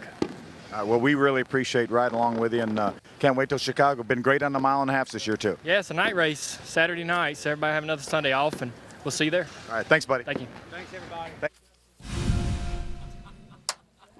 And so unofficially, 8 is the finishing position for Dale Earnhardt Jr. They talked about Chicagoland next Saturday night, so we do have a Sunday off. And here are the 4 drivers that will be the Hotpass Hot Shots from 1 week from today. Denny Hamlin, Dale Earnhardt Jr., Jeff Gordon, and Jimmy Johnson. So 3 Hendrick drivers will be spotlighted as we make our way to Chicago. The Windy City, my kind of town. 7 starts for Dale Earnhardt Jr. He's got a win on that mile-and-a-half racetrack. 3 top 10s in the 7 starts, and he's led 121 laps. He led the most laps here at Daytona International Speedway this evening, so those are the 10 bonus points that he was able to add to his point standings very comfortably in the top 12 as we close in on the final few races before we get to the chase for the Cup. The Dale Jr. fans out in Groves tonight. It was a big night, a great car. We appreciate you joining us here on NASCAR Hotpass. We hope you enjoyed that free preview. If you did, 1-800-GET-SPORTS, DirecTV.com, Hotpass. Thanks for joining us. We'll see you next week in Chicago.